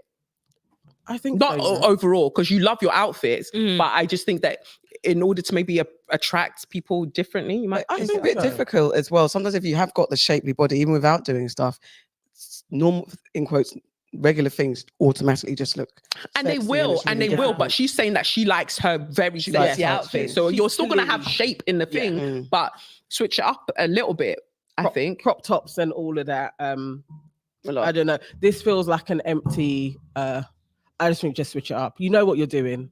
You know, sometimes people like whining. Like I don't believe really? it. Yeah. I'm like, okay. Like, Oh, you just wanted to talk about your body. I bet she had it. I do. Wow. I do. I think I've seen this whining take place online a few times. I mean, you've being even like, oh my told us that God, your pom pom's tight and it's wet. Yeah, Excuse she what I'm went saying? in. Like, That's what he yes, said.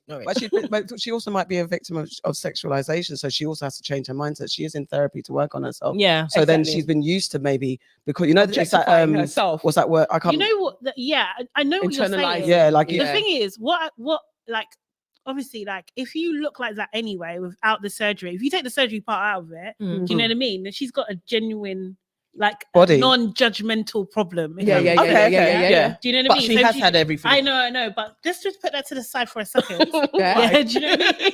Because it is a thing. It is a thing that people, no matter what you wear, sometimes, especially if you're curvy, I Yeah. would say, okay, I'm talking from experience, people can Yeah. judge you. Yeah. You know what I mean? So I then remember you I dress worked in one differently. place, yeah, where I was wearing like, anyway, it's not even there. I worked in Topshop, yeah. So I worked in Miss Selfridge side, but we Yeah. got our clothes from Topshop most of the time, yeah.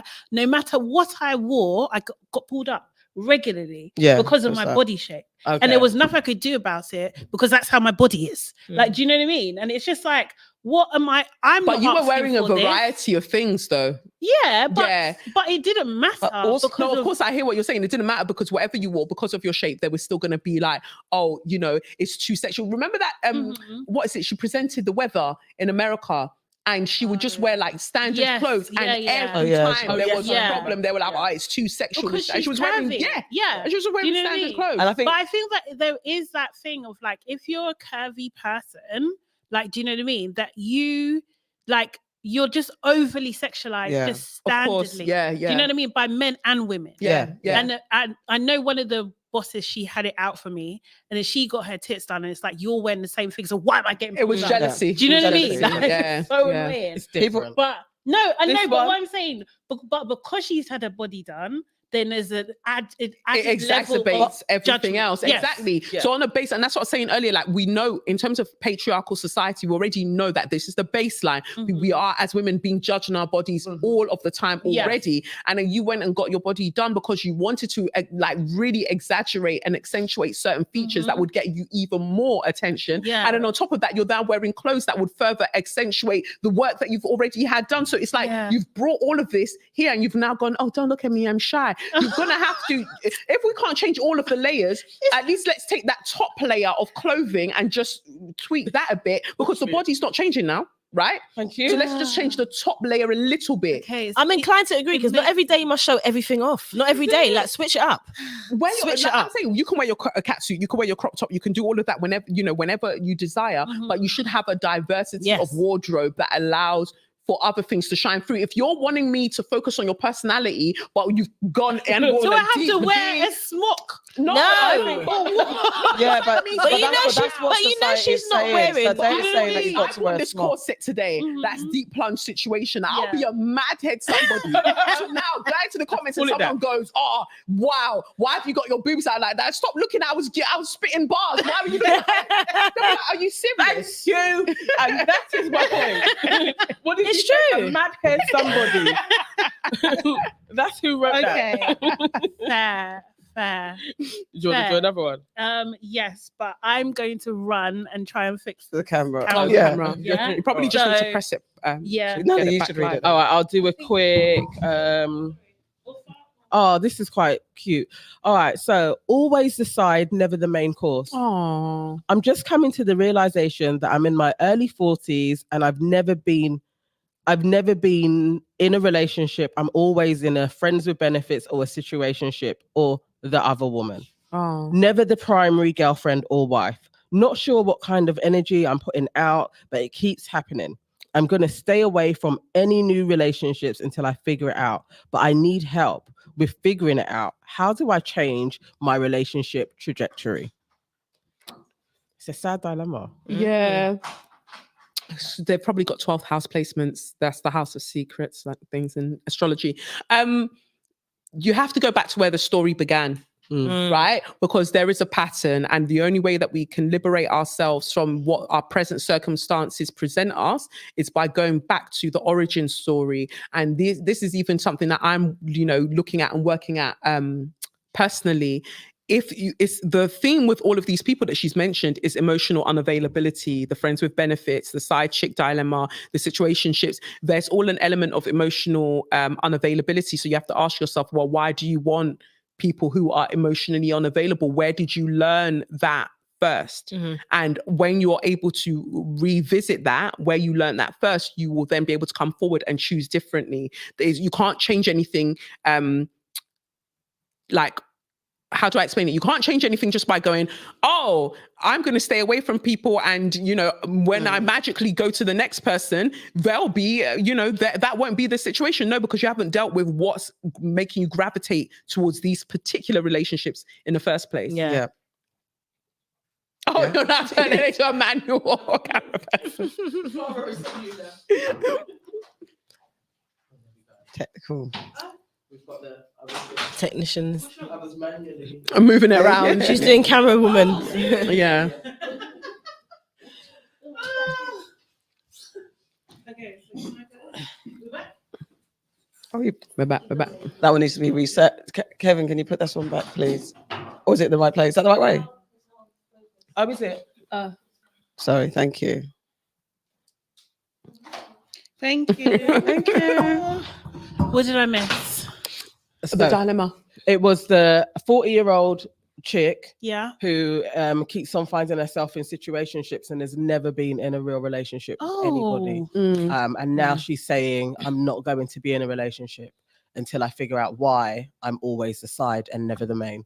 Yeah. I think we've said it a few times as well. Like she has to set some real boundaries and recognize the flags when you see them. And I know that's easier said than done. Yep. But whenever we've been in fucked up relationships or experiences, you can look back to a point where you're like, actually, I knew that was going to be that way. So she's probably, if she looks at her past relationships, there's probably a theme there somewhere. Yeah. Where she's followed through with that. So what she has to do is look at that and just be like, I'm not going to repeat that no matter what this person says to me, I'm not going to repeat that. And not being scared of like being alone. Yeah. I think that sometimes the driving force between like for settling for certain dynamics is the fear of like, oh, but if I don't take them up at this offer, when will my next offer come? Will I get another offer? But the thing is, you've got to teach the universe that you know what you deserve. And so it's like I see the universe as some kind of like a drive-through sometimes where you're like, oh, I want this, and so the universe gives you something, and then if you don't say, actually, can you take that out, no tomatoes, no this, no that, then the universe doesn't understand what you then want the next time, right? So it's having the courage to be like, this was almost close but not quite it, like, oh, the sex slapped but they had a wife, like, so and really put together, build a boo, build a boo. It's true. Build a boo, that's a good one. I would say you just have to maybe redefine what a relationship should look like as well. Because I think like sometimes like you have an idea in your head of what do you know what I mean? Like, or this ideology of what a relationship should be. And it's often dictated to by society, do you know what I mean? So it's just like breaking that down. Is that actually what you want? Is that actually what you need in order to be fulfilled, really? Yeah. You know? That's interesting because actually there's something in there where I think some women haven't explored enough that they might prefer open relationships. And so those dynamics, because what we were talking about earlier when you stepped out was like, I was saying that if you're finding yourself in this situation that you don't enjoy, you have to go back to your origin story, because there's a point that you learned that emotionally unavailable men emotionally unavailable partners was what worked best for you, or that was the safest option for you. So you have to go back to where you learned that story in order to reprogram that particular story so you can choose better presently. But aside from that, sometimes there is something around like, I actually just want to be in an open relationship, but society's told me that I should be the main chick and be in this. But maybe what you want to explore is maybe polyamorous dynamics where you're not the side, you're not anything, you're just, everybody's just existing together. I personally do not want to explore that with you, but that might be something that. And so, dear aunties, where can I find a man that will allow me to be polyamorous? And not just because they're not various women. Yes, me can be with equal polyamory. Oh, mate. What? No, because if there was no judgment, would you do that?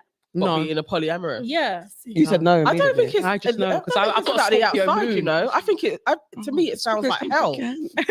Unless, it sounds like hell. Like when you really get into people talking about it, it never seems to be as fun as they make out. When you're in the nitty gritty of it, there seems to be a lot of deception. Even when you set all of we're boundaryless. Somehow there's a boundary there where even if you just tell me, they're gonna lie. That's that seems to be very common. So it's like, no, I'm not even saying monogamy, because again, I strongly believe monogamy really favors men, and it isn't really it's not in our best interest either.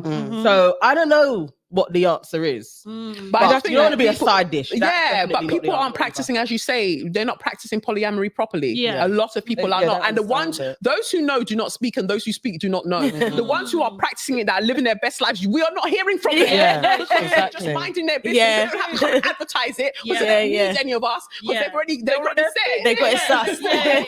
It's the one every day. they're not running it properly. Always. But maybe for me personally, where at the stage I'm at, I might change in a few years. Me personally, with the Scorpio moon, Scorpio Venus that I have, I don't want to catch any bodies. Like I will deal with somebody. I can't be in that dynamic. I can't be in a polyamorous. Like, don't introduce it to me because I'll strangle somebody. So everybody just stay where they are. I mean, I want to be in control. Oh, so you want to be? That you could. I want to be. Yeah. You want to have the? You wanna- I yeah. have the harem. Oh, okay. My harem. Yeah. Of Have you men. seen Oh, that I'm not chick, though? averse to that. She's the black woman. There's a black woman. And she's now introduced a fourth husband. Is it really working? wow. Or is it for Well, the crowd? the first husband, I feel like he may be gay. I'm not sure, but I think he's kind of checked out. But he likes her. They're brethren, isn't it? Yeah. Second one and the third, they're very disgruntled because they were getting all of the sex, but now obviously she's got new peen to play around with. You're getting Ding-a-ling-a-ling. It sounds a bit nuts. Wow. I don't know I if think it's that practical. So but- you want that's it. If it was the other way around. How many in your harem? I don't know. One for all my different moods. That's what you would need. That's what you would need. Do you know your birth chart? It sounds like you're an Aquarius rising, or like you're ruled by Uranus, because that's the planet that does that. Uranus. I was waiting for you to say that. I knew you were going to say that, you child. The space was there. It was coming. Picked it up and I you have dunked been it. so- But so it's like, what's your sun sign? Aries. Aries. Yeah. Aries. Okay, so that can still run. So ruled by your son's ruled by Mars, but yeah, like you're given like a strong, like you've got Uranus somewhere that's just like nobody hold me down. Yeah. Pick me now, hold man again. Like that sort of energy. I don't know. I don't think I'm on it, you know. I think like it's society that tells me that I should. But you wouldn't mind numerous women in a polyamorous What do you relationship. mean? Like so No, she wants to run it. She don't want to be run. See how you switched it up. That's my Okay, thing. but yeah. I don't want to see anybody else around unless I've said. Yes. Oh, so you're picking all She the wants to run guys, it. Yeah. and then if That's one of them me. is like, They're loyal to can me. I have Yeah. Sally come over? Then Nah.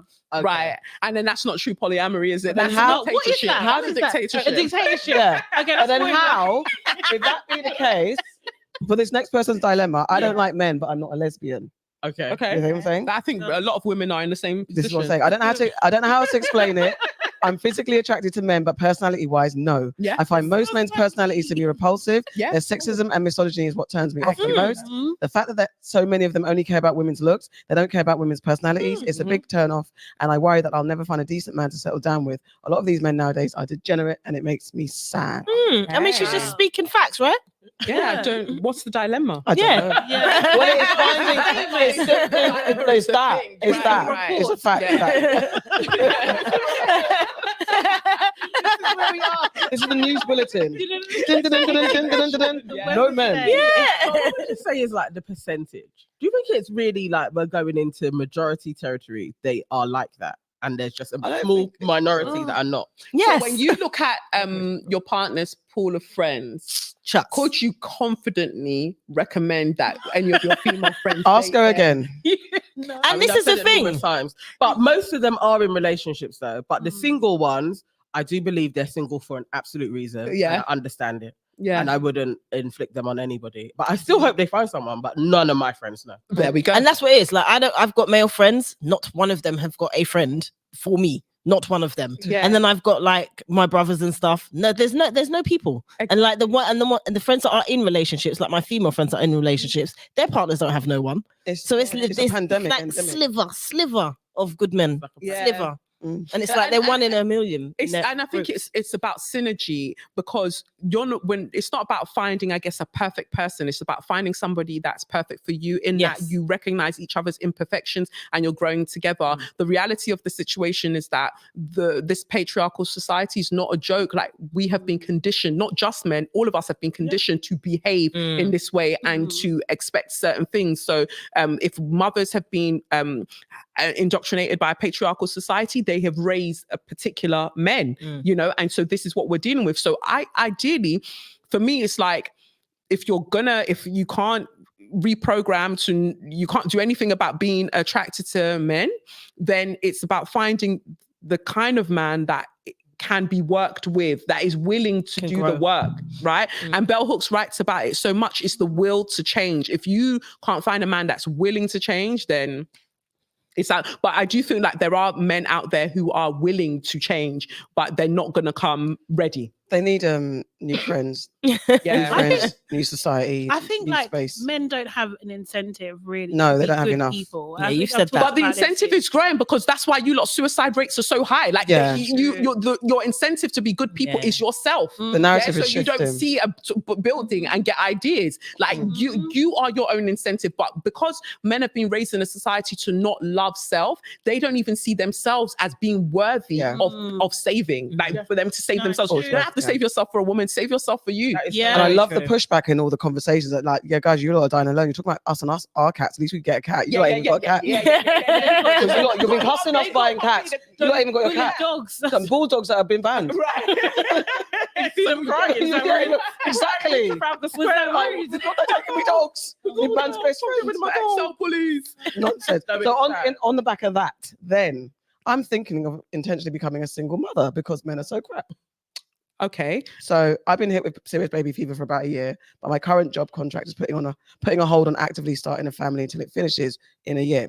There's no serious relationship prospects on the horizon, but the guy I've been casually seeing for about 4 years, off and on, is a good guy with the potential to be a great partner and father someday. I'm currently on birth control, which is set to run out soon, and I'm leaning towards not replacing it. I'm planning to talk to him about it, making it clear that I know we're not a couple, and then suggesting if he'd be up for being my sperm donor, and if he's open to co-parenting, fantastic. If not, I'm fine with that too. I'd be heading into single motherhood from the start, and I'm okay with taking on most parenting responsibilities. If he says no, cool, I'll stick to my birth control and wait for a serious partner. But I'm financially stable and have great familial support. So any thoughts? Sperm donor. Why did that's what? Like, if you want the child, go and get. And one of my friends, they've recently done it. Went to a sperm bank, got it sorted, and said what they wanted, you know, race-wise and whatever. And now they have their child, and they've got a support network around them, and they're doing great. This is a messy situation because whether you admit it to yourself or not, you actually want this person. You want them, and you've always said, "Oh, he'll be a great father. He'll be a great partner." He doesn't want that. If he wanted it, you wouldn't have been waiting 4 years. So, like, leave him alone. Yeah. And then she's also said, right, they're not in a proper relationship. And then she's also said, oh, but if he doesn't want it, I'll keep on my birth control. Well, what do you want? The child or the man? Yeah. Right, which one? Right. If you want the child, you do not need him. There is banks that you can go to, love, and you can draw out. Yeah. This You sounds don't like need, a no. ploy to get It was him a out mess. to stay in his That life. sounds super messy. Yeah. Yeah. I feel like he needs to leave. Actually, I think she's gonna trick him. This is dodgy. Yeah. All that long list Mm. was dodgy as hell. Like, I'm going off birth control. I'm gonna talk to him, but if he says, then I'm gonna go to. You want a child with this man? Mm. You're not even in a relationship with him. Like, this is a mess. This is why more and more men are getting the snip. Are they? Yeah. I know a few that are getting because they can get it on the NHS. So they're doing it. Yeah. Wow. Well, Yeah. they should. That's And the they're not mess. saying. I mean, So you'll just be there, like. Oh, that's Yeah, gross. they're not See, saying that's not part. right, They're not though. So saying you're there part. holding out, thinking, "Oh, yeah, maybe this is the time I get pregnant." No, Yeah, that's they've not already right, though. snipped. They've already got it. Like, so you'll just be there. I don't like that either. What did they say? Debauchery or something? There was Yeah. There's nuts out there, isn't Yeah. it? It is. It's horrible out there in them streets. But definitely, I think Oh, she needs to man. just let that man go. And Alright. if you want a baby, have one. Should You I want- do yeah. Okay, I don't think I want to have children with my wife. Jeez, what the hell? Oh, Wait, is there more? Yeah, sorry. Yes, there's more. I just needed to take that in. That was a lot. I have a stepson who's in his 20s. I hate the way he was raised, and I'm not pleased with his poor life choices, a late boomer, selfish, poor hygiene, lack of wanting better, etc. I was open and wanting to have children with my partner until I recently discovered how our son truly is. I've known him for less than 3 years, and it is mostly due to how he was raised. I want children, but I don't want to raise them with my partner with fear of those ideologies. Gentle parenting and lack of discipline and structure would rub off on the children we do have together. I'm rethinking everything and possibly giving up on having children because of the poor parenting of my partner. Oh, come on. I've tried discussing it with them many times, but it's a very sensitive subject and causes arguments. I love my partner dearly, but do not want to raise children with them, although we both want children. I cannot ask them not to be involved in parenting of the child. Because that would be selfish and unfair to the children. Oh God, he needs to But find it a would girl be from before. in the children's best interest if wow. I lead the parenting, although I've never been a parent. Wow. Oh God. Whichever way you look at it, you need to end that relationship. Relationship. You I'm don't a trust their breakup parents. advocate, like This end is the hilarious. marriage, go, because you can't put you definitely want children. You don't want to have children with her. So if you then say, oh, I'm not going to have children, you'll be resentful because you actually did want children. And because your wife still wants children, it'll be a conversation that keeps coming up over and over. And so then frustration and resentment will build again as to why, if you both want something, it's not happening. So, and if just go, but also remember that you haven't been a parent. So I don't know What you you're think you saying. know. Yeah, it's Yeah. so loaded. All of that you just said, but also didn't you have these conversations before you got married? Right. Didn't you see what type of parent she was before you got married? Surely it can't just be that you've seen it now. Like, for you to take the step to marry somebody, you should have seen some shit. And I'm so also confused. step up and be a stepdad then, Yeah. or a stepdad, But then- whatever you are. Like, step up then. This 20-year-old that's going off the rails, say something. Yeah. And practice your parenting. Your big now. parenting skills that you've got, practice them. Let's see. Because he did say that he's only just met 3 years. 3 years. He said Yeah, they've so been married 3 then- years. and it's that, when kids start to play up and 17, act up. So then it's like, oh wow. But I don't understand how he's putting that down to her parenting choices As opposed to rather than a 20-year-old expressing Because themselves. how much can a mother do? Like, my mum raised me and my 2 brothers. We have very different lives, right? So is that poor parenting, or is the fact that it gets to a certain point and you're going to choose what you want to Yes, choose because of whatever karmic journey you're on? He's really immature. Yeah. Yeah. And He a bit thinks that he condescending. could be a great parent. I think he's chatting shit because Yeah. if you're thinking it's all on this mum Yeah. and all of her skills, that this guy, you basically don't like that child. Is Yeah. what it is. Yeah. You don't like Yeah. it. That's the crux of it, isn't Yeah. it? It's very silly, and the wife should leave you. Yeah. Oh, wow. I love that perspective as well. Yeah, Yeah. he needs to go. Terrible. No, I think I think they've got different parenting styles. He don't even know what he's. He doesn't know. No, but he knows. You know, he there's doesn't want. There's a lot. He doesn't calls want it gentle parenting. But what does he consider gentle parenting? We So don't know. now, if she was a harsh single mother and she treated Yeah. us in a particular way, what would you have? So are you basically saying, as in him, or do you want to beat the child? That's what he Yeah. wants to do. I think he would. He's thinking it was a punch up the child. He would. That child. But the thing, that's it. That's what it is. He doesn't. And then all the other children, his biological that's what children, it is. Yeah. nicey, Yeah. gentle parenting. Yeah, He's an arse. I don't think he should. He is an I think arse. this whole thing is so rude. It's- Do you know what I mean? I don't want to have children with my wife. He is It's an like- arse. I don't want to have children with my wife. She shouldn't have children with you. Parenting. I don't know Yeah. anything. At And all. that's the thing as well. Like, men really think it's their God-given right to procreate, and I Yeah. think that they should stop. They should pause. They should pause and think, what am I putting into the the world? world. They think it's their God-given right to procreate, and they think that they're ultimately just great at it just because they can They bust always out. think Like, they're Like, great. no, they haven't been quality, shown- yeah. They haven't been shown archetypes of good fathers. Like, Yeah. when they really sit down and think about it, how many good fathers do you actually know? A lot of people don't actually know good fathers, and what they consider to be good fathers are very, very toxic. And just because your father stayed in the home does not mean that he was a good father. Right. Preach. Then they'll be like, oh, I know I'm going to be a good father. I know I'm going to be People don't great wanna with kids. How do you know you're going to be great with kids? You have them for 2 hours here, 5 hours there, and you play around with them. You have no responsibility. Yeah. Your father was shit to you. He wasn't happy around. And so he's got you out here wanting validation from different places. Like, how do you get stressed? Because all I'm seeing in my head is just seeing it's the truth. Yeah, And it's because true. everything you're saying is playing into what we see in the social media streets, Exactly. what we see with these celebrity parents. Yeah. You see all of this, But you're- and a lot of it's leveraged at the mum. Yeah, you're going to Or be the I'm a man dad. because I'm here and I've got Yeah. money and I'm raising Yeah. my You're kids. gonna be the my father youth, and that's it's Who told you? You You're don't gonna be know. that. You Yeah. have no The idea. decision that you're being asked to make right now, like, there are life issues that some of you are being asked to deal with right now. You can't deal with the issue, but somehow you think that you can be responsible for a new life and guiding it in this world. So, Shush. and it's that part as well, because Right. you cannot dictate what that child is going to be like. You can't. You don't know. Boil rice. Okay, who's boil rice right now? Boil rice. So, boil rice. Make pepper soup right now.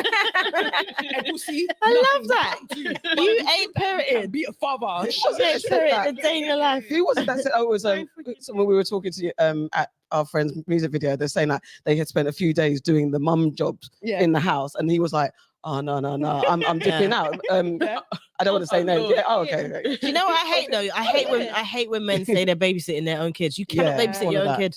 Shut your mouth. It's your child. Yes. Like, that's it.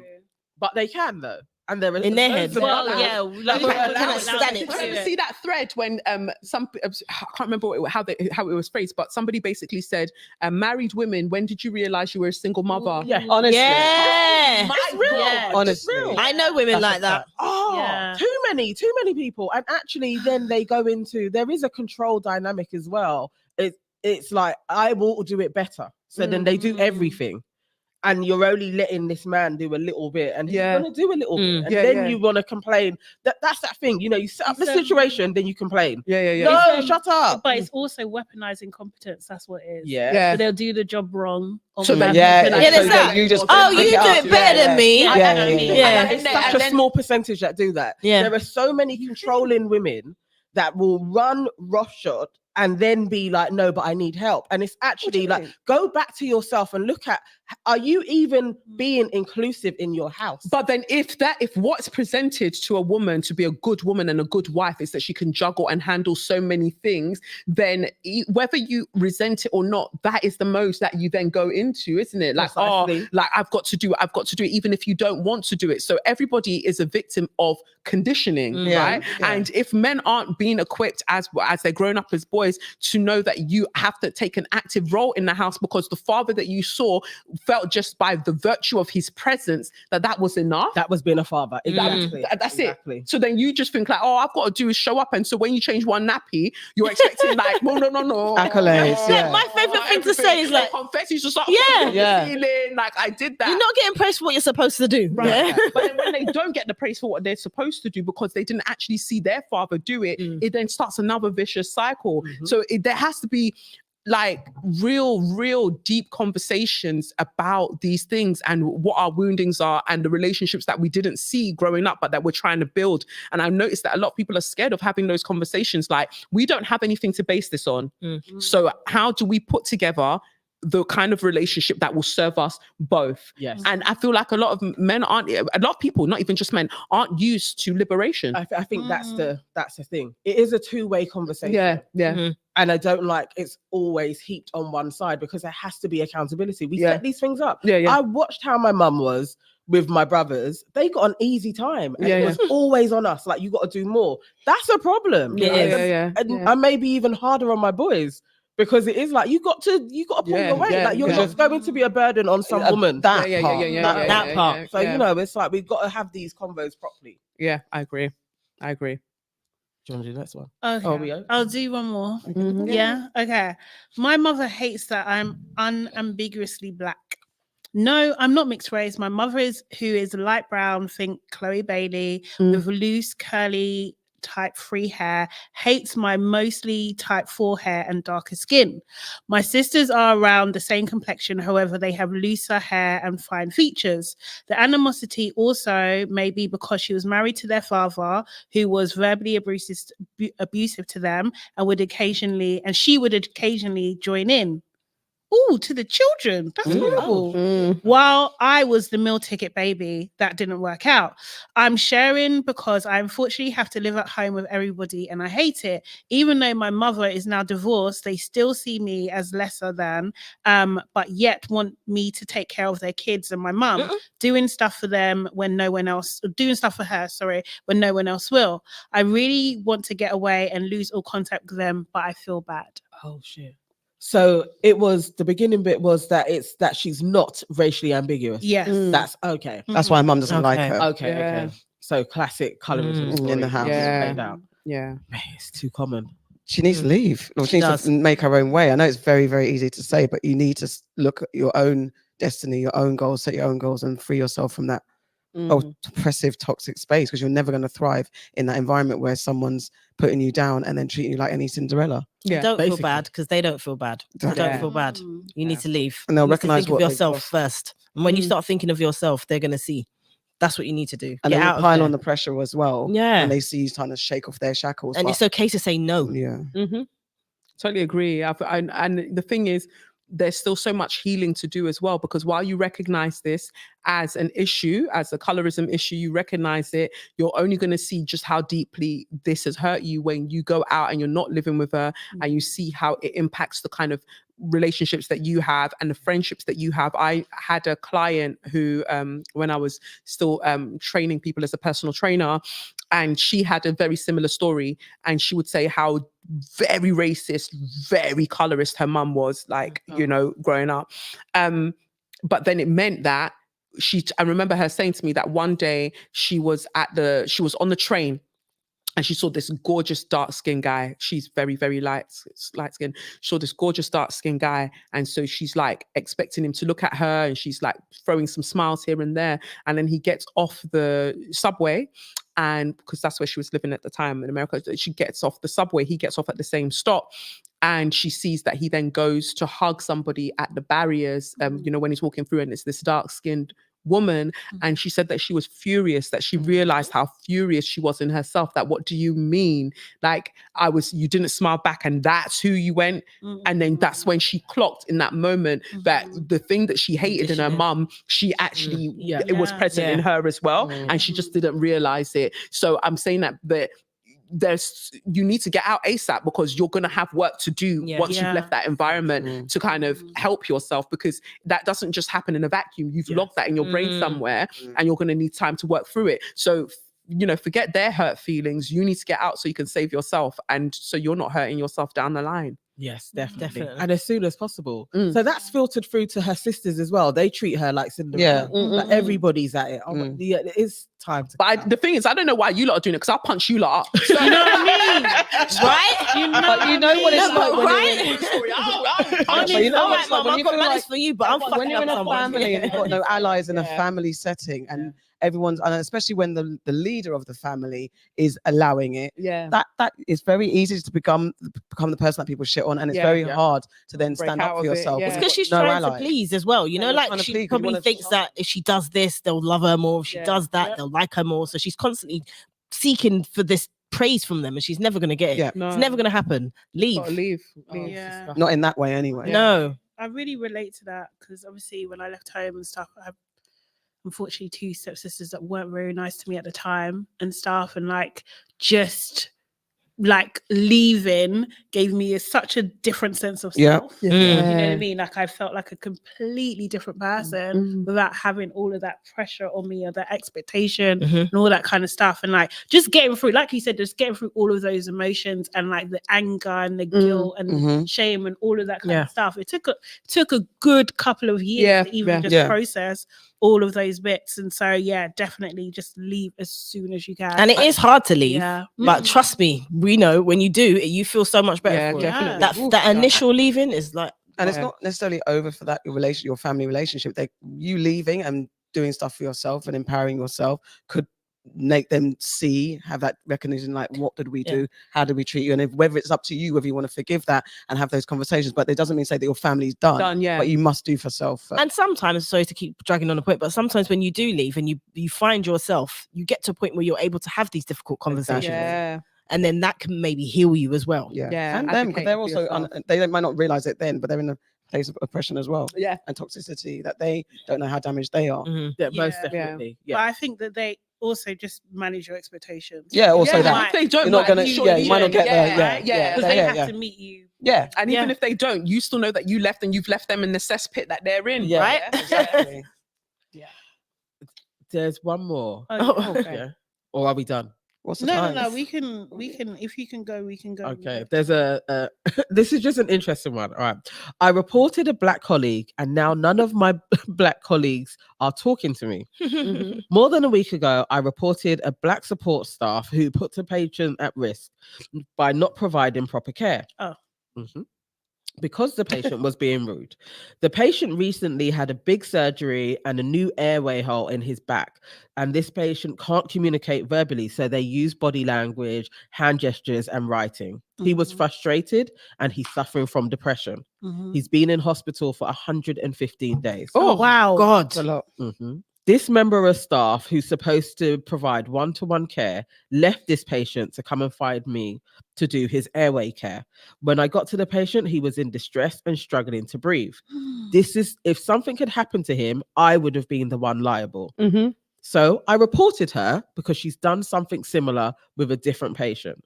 Again, she wouldn't provide care because she doesn't come to work to be treated badly, blah, blah, blah. But in my opinion, in healthcare, you can't refuse to provide care, even if the patient is being rude. She is a Black elder and I'm the age of her daughter. She is supposed to be supporting me, but she always tries to push the job onto other nurses, especially me.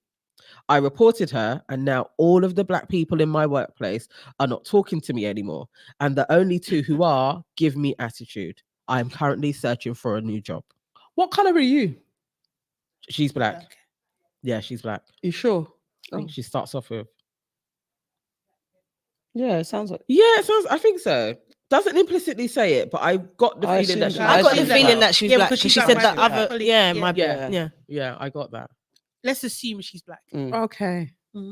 Okay. What do you think, guys? How's that navigated? Mate, she had to report. You can't. The thing is, you can't be having Auntie being a serial killer, innit? So, Listen, that's where my head went. do you know what I mean? That is where So my she head had went. to report. She didn't have a choice. Yeah, they're not working in Sainsbury's and someone's like not scanning. Yeah, like do you know what I mean? this is life or death. This No. is literal life And or the death. NMC don't play, you know, and especially because of how they disproportionately like discipline Black nurses. Like, it's not me that you're gonna come and ruin my life. I'm not taking paracetamol for your headache. Are you not? That's the most important thing. She was like, if that anything had gone wrong with that patient, it would have been me. Yeah. And they're not caring about you, the one that's supporting me and your passing. Like, it'll be on me. So for that reason, all of you can choose not to talk to me if you want to. Like, Your that's business. That's your Fine. business. When you're in court, Yeah. let's see who's Because talking. when it's your jobs that get taken, Exactly.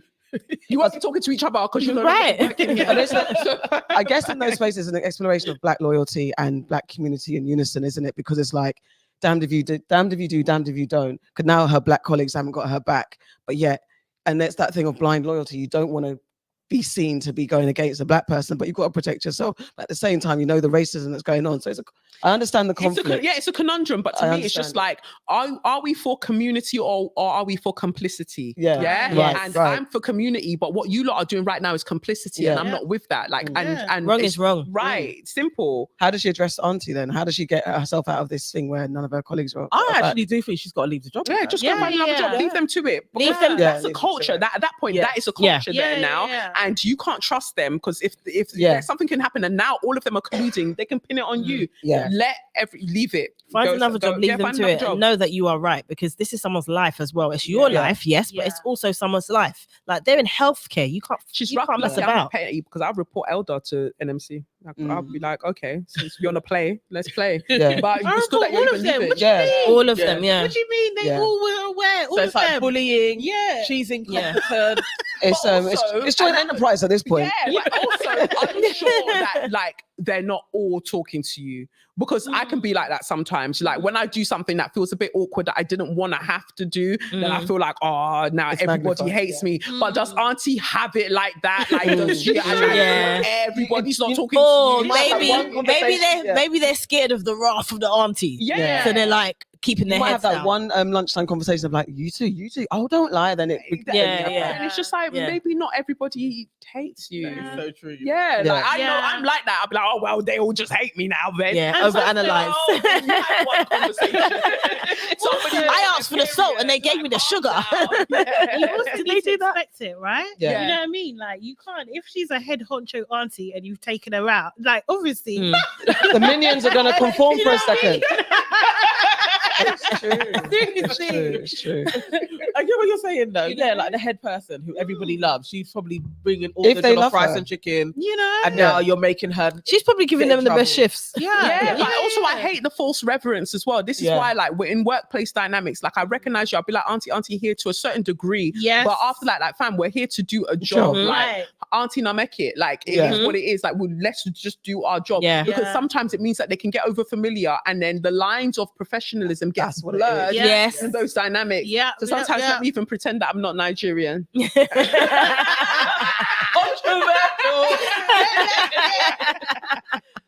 I know what you're saying though. It's you know, true, because the there is that boundaries. line actually. When you go into that auntie space, you probably shouldn't. You Mm. It gets abused. At very work, well. you shouldn't. Not And it's work. easy. It's an easy Yeah. Yeah, my turn. mum does it. I've seen her do it because, like, my mum works in the same like similar environment, right? And she'll be telling me about I've got one little girl that now will just be helping me, and she'll just be going and doing the filling out the forms, and I'm like, but that's your job. Yeah. But because you've now taken auntie status, Yeah. in this case, you're sending this girl round Yeah. to go and do all of your. That's not her job. She's got other things to do. And I'm like, mummy, go and walk around the ward, do the job yourself. And that's that black That's why I solidarity gave as her well. a Fitbit. Like, go and Yeah. walk around, Yeah. get the, and I'm tracking your steps on the app.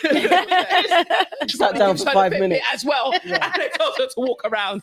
That's so true. It's Will true. we be like that? No. Depends on your character. It's your character. Oh, really? It's your Will you, like, character. step into that kind of. I'm sending everybody out there. Absolutely. That is my. Oh yeah, God-given no, you have to do what you have That to. is my God-given right. Yeah. What do you mean? But I think in different what you was gonna positions.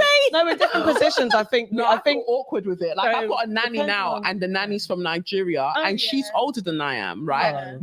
She's older than I am, but she'll say when I come in, she'll be like, "Oh, welcome," and she'll take my bags. I feel Yeah. awkward. Yeah. Like, she comes through I come through the door, and she like takes my bag, and then she's putting things away, and I'm just like, no, I can do it. I can do it. Like, just watch my son. I can do the. But she's like fully in the role, and But if you was in Nigeria, that's That's standard. how- but that's what I found so unknown, because I Do you just know got what back I from mean? Nigeria, last week or Okay, whatever. yeah. And then I had this driver. I found this driver. One bailed on me, but then I found this next driver, big man, old enough to be my dad, like big man, and he'll be messaging me like, "Good evening, ma. What time should I pick you up?"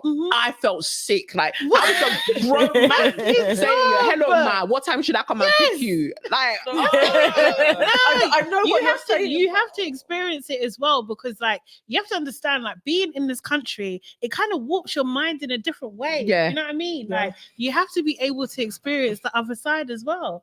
It's just normal. but the only reason they're calling me ma is because of the finance. Yeah, The financial yes. life is different. Yeah. But that feels But doesn't odd. mean you have to maltreat them. Yeah. Yeah, Do you know no, what I I just mean? feel awkward. I'm like, no, I think it's, but that's what I'm saying. It's about your characteristics. I don't. Well, I like to think that none of us would abuse that power Yeah. in the wrong way. But yes, when it gets to certain auntie status, you're going to go and get this. Go and get the remote from here. I can't get it. different. No, that's what I'm saying. But in a job setting, there's a little like, oh, auntie, like I've got a few industry nephews and nieces, like, oh, that's Auntie AK, whatever. But that's not because of your age. That's because of your experience and how much you've been there. What I'm talking about, like, where we've entered the thing, and just because you're like 15, 20, 25 years Sometimes older I've got than that little bit of that Yeah. because you're older, and it's like Yes, we're gonna, absolutely. especially those who are of that. Shut it. But I just won't abuse. I personally won't abuse it in that setting you don't- because it's the not about boundaries abuse, cross. yeah, but you have to also remember something as well. Yeah, it's just like we're all, experienced people. So what we're imparting onto that person, you're bringing into your inner circle that has the ability, the opportunity even to learn from you in those moments and give you the one-to-one time. That's invaluable, you know. I think that's just Like, that's it's respecting the invaluable. status. That's respecting the status. Yeah. So if I need, do you know what I mean? Why should I even ask? In fact, ask me, do I need a drink? Do you know what I mean? Nah, I don't know. I feel bad. I think depending on the setting. I think I'm with you. I feel bad asking. Like, Seriously. Yeah. You shouldn't have to ask. You said that's the part. I want you to You shouldn't understand have what to you ask. shouldn't. Because also as well, yeah, like it's vice versa. how can I explain it? Like, even in my, like, you know, when running a company properly and being a boss years, I'm taking care of everything. Do you know what I mean? There's nothing you can want for. There's absolutely nothing you can want for. Do you know what I mean? So it's just like, don't ask me. You should be like, have you eaten today? Yeah. Like, seriously. Depending on the role that you're in, I think that's honestly, what you need to be. You need to be at the top of your game. I feel like with my assistant, I think that I'm always like, you should preempt what I need. But if you're an assistant, that's literally your job. Yeah. If I have an assistant, I don't want to say shit to you because you're my assistant. But it's like others. But not any just guy, because I've spoken to you, giving you like a review on an article, and then, I have to buy me a drink. You know what, no, there's something about the respect. There's something about the home training that is missing from our society. That actually, as women, as older women, we don't get respected in this way. We don't even demand it. Do you know what I mean? You have to be able to come into a room. No, that I can't. That one throws me off. You can't. You come into a room and people are sitting down and they're not making space for you to sit. Are you mad?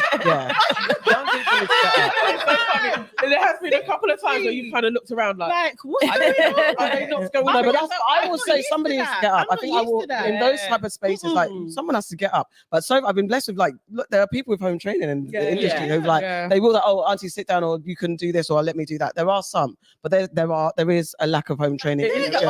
I struggle with the asking most definitely. I would just literally be like, I'm not gonna ask them. I just won't abuse my power, but I will do it.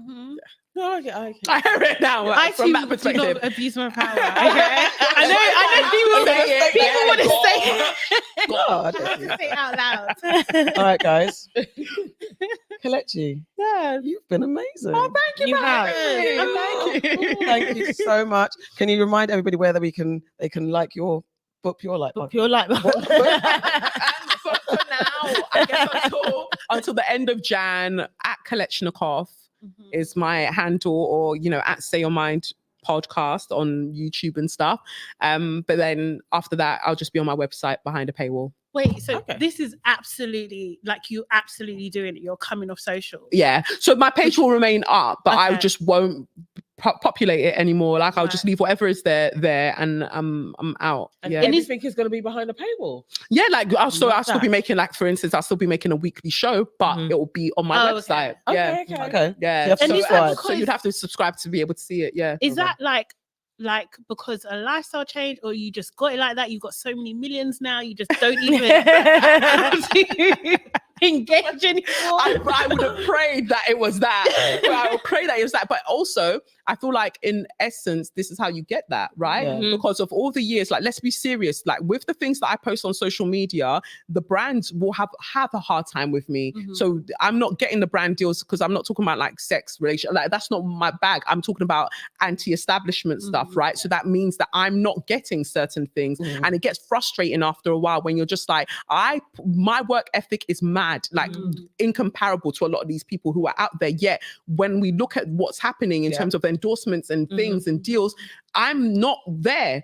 And so it makes sense to not keep providing free content, right? I will move the things behind a paywall, and those who are dedicated to keeping up with me, they'll follow me behind that paywall, and then actually that generates an income that I'm not making by being public. Right. Okay. And also in terms of intellectual property, if I keep putting something that's considered or deemed to be a public forum like Instagram or Twitter, I make a video, for instance, let's say about Lucy Letby, GB News can grab that video because of the platform that put it on, chop it up, and then say that I'm the new face of anti-white racism, and then everybody's looking, right? And then I'm receiving all manners of threats and all of those things. So so even in that regard, I'm going to put my videos behind a paywall. So if you come and touch my intellectual property, I'm going to sue you to high heaven. Right? Yeah.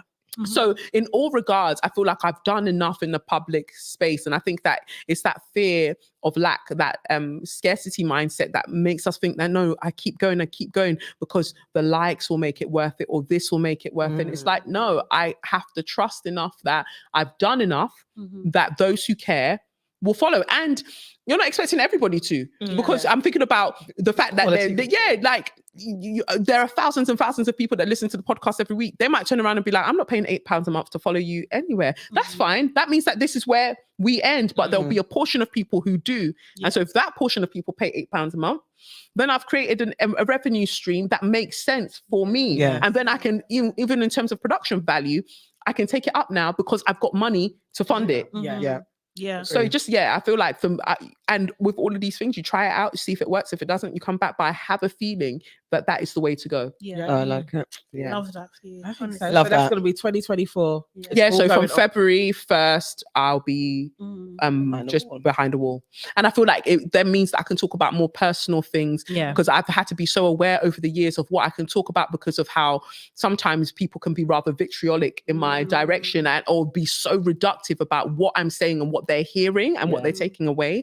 So, I want to explore what's life like after a divorce, what's this, what's that. Like I want to be able to talk about plant medicine, fucking hell. I want to be able to talk about psilocybin, ayahuasca. I want to be able to talk about all of these things, but I don't want to do it on a platform where people are still struggling with the basics of understanding the freaking Bible. Yeah. So let me just go somewhere where like-minded people your can tribe. join me. Bring your And then I can just, it'll just be cute. I'm so already so excited about it because it's just like, this is what I need. It's not like you say, it's quality control, not quantity. Yeah. You can have the 100-and-something thousand followers, but how many of them like you? Yeah. That's it. Some of them are just there to chat shit. Right. Yeah. So if it's only 100 people that follow me, at least it's 100 people that we vibe. Yeah. Yeah. On the same so page. we To part with their money. Yeah. Definitely. Yeah. And when On you're that. ready to do those talks on all of the psychedelics, I we'll be there. can't wait.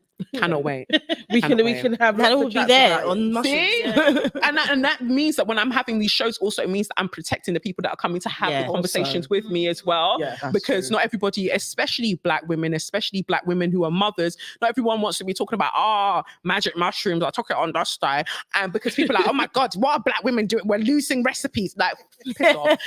So we will talk about it in a space that's conducive. It just makes more sense. Yeah.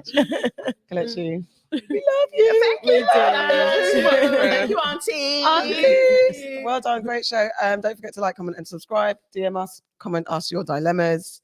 Yeah. Share. Please, man. Yeah, we're Yeah, back this is next good. week. Yes, next week. See ya. Bye. Bye.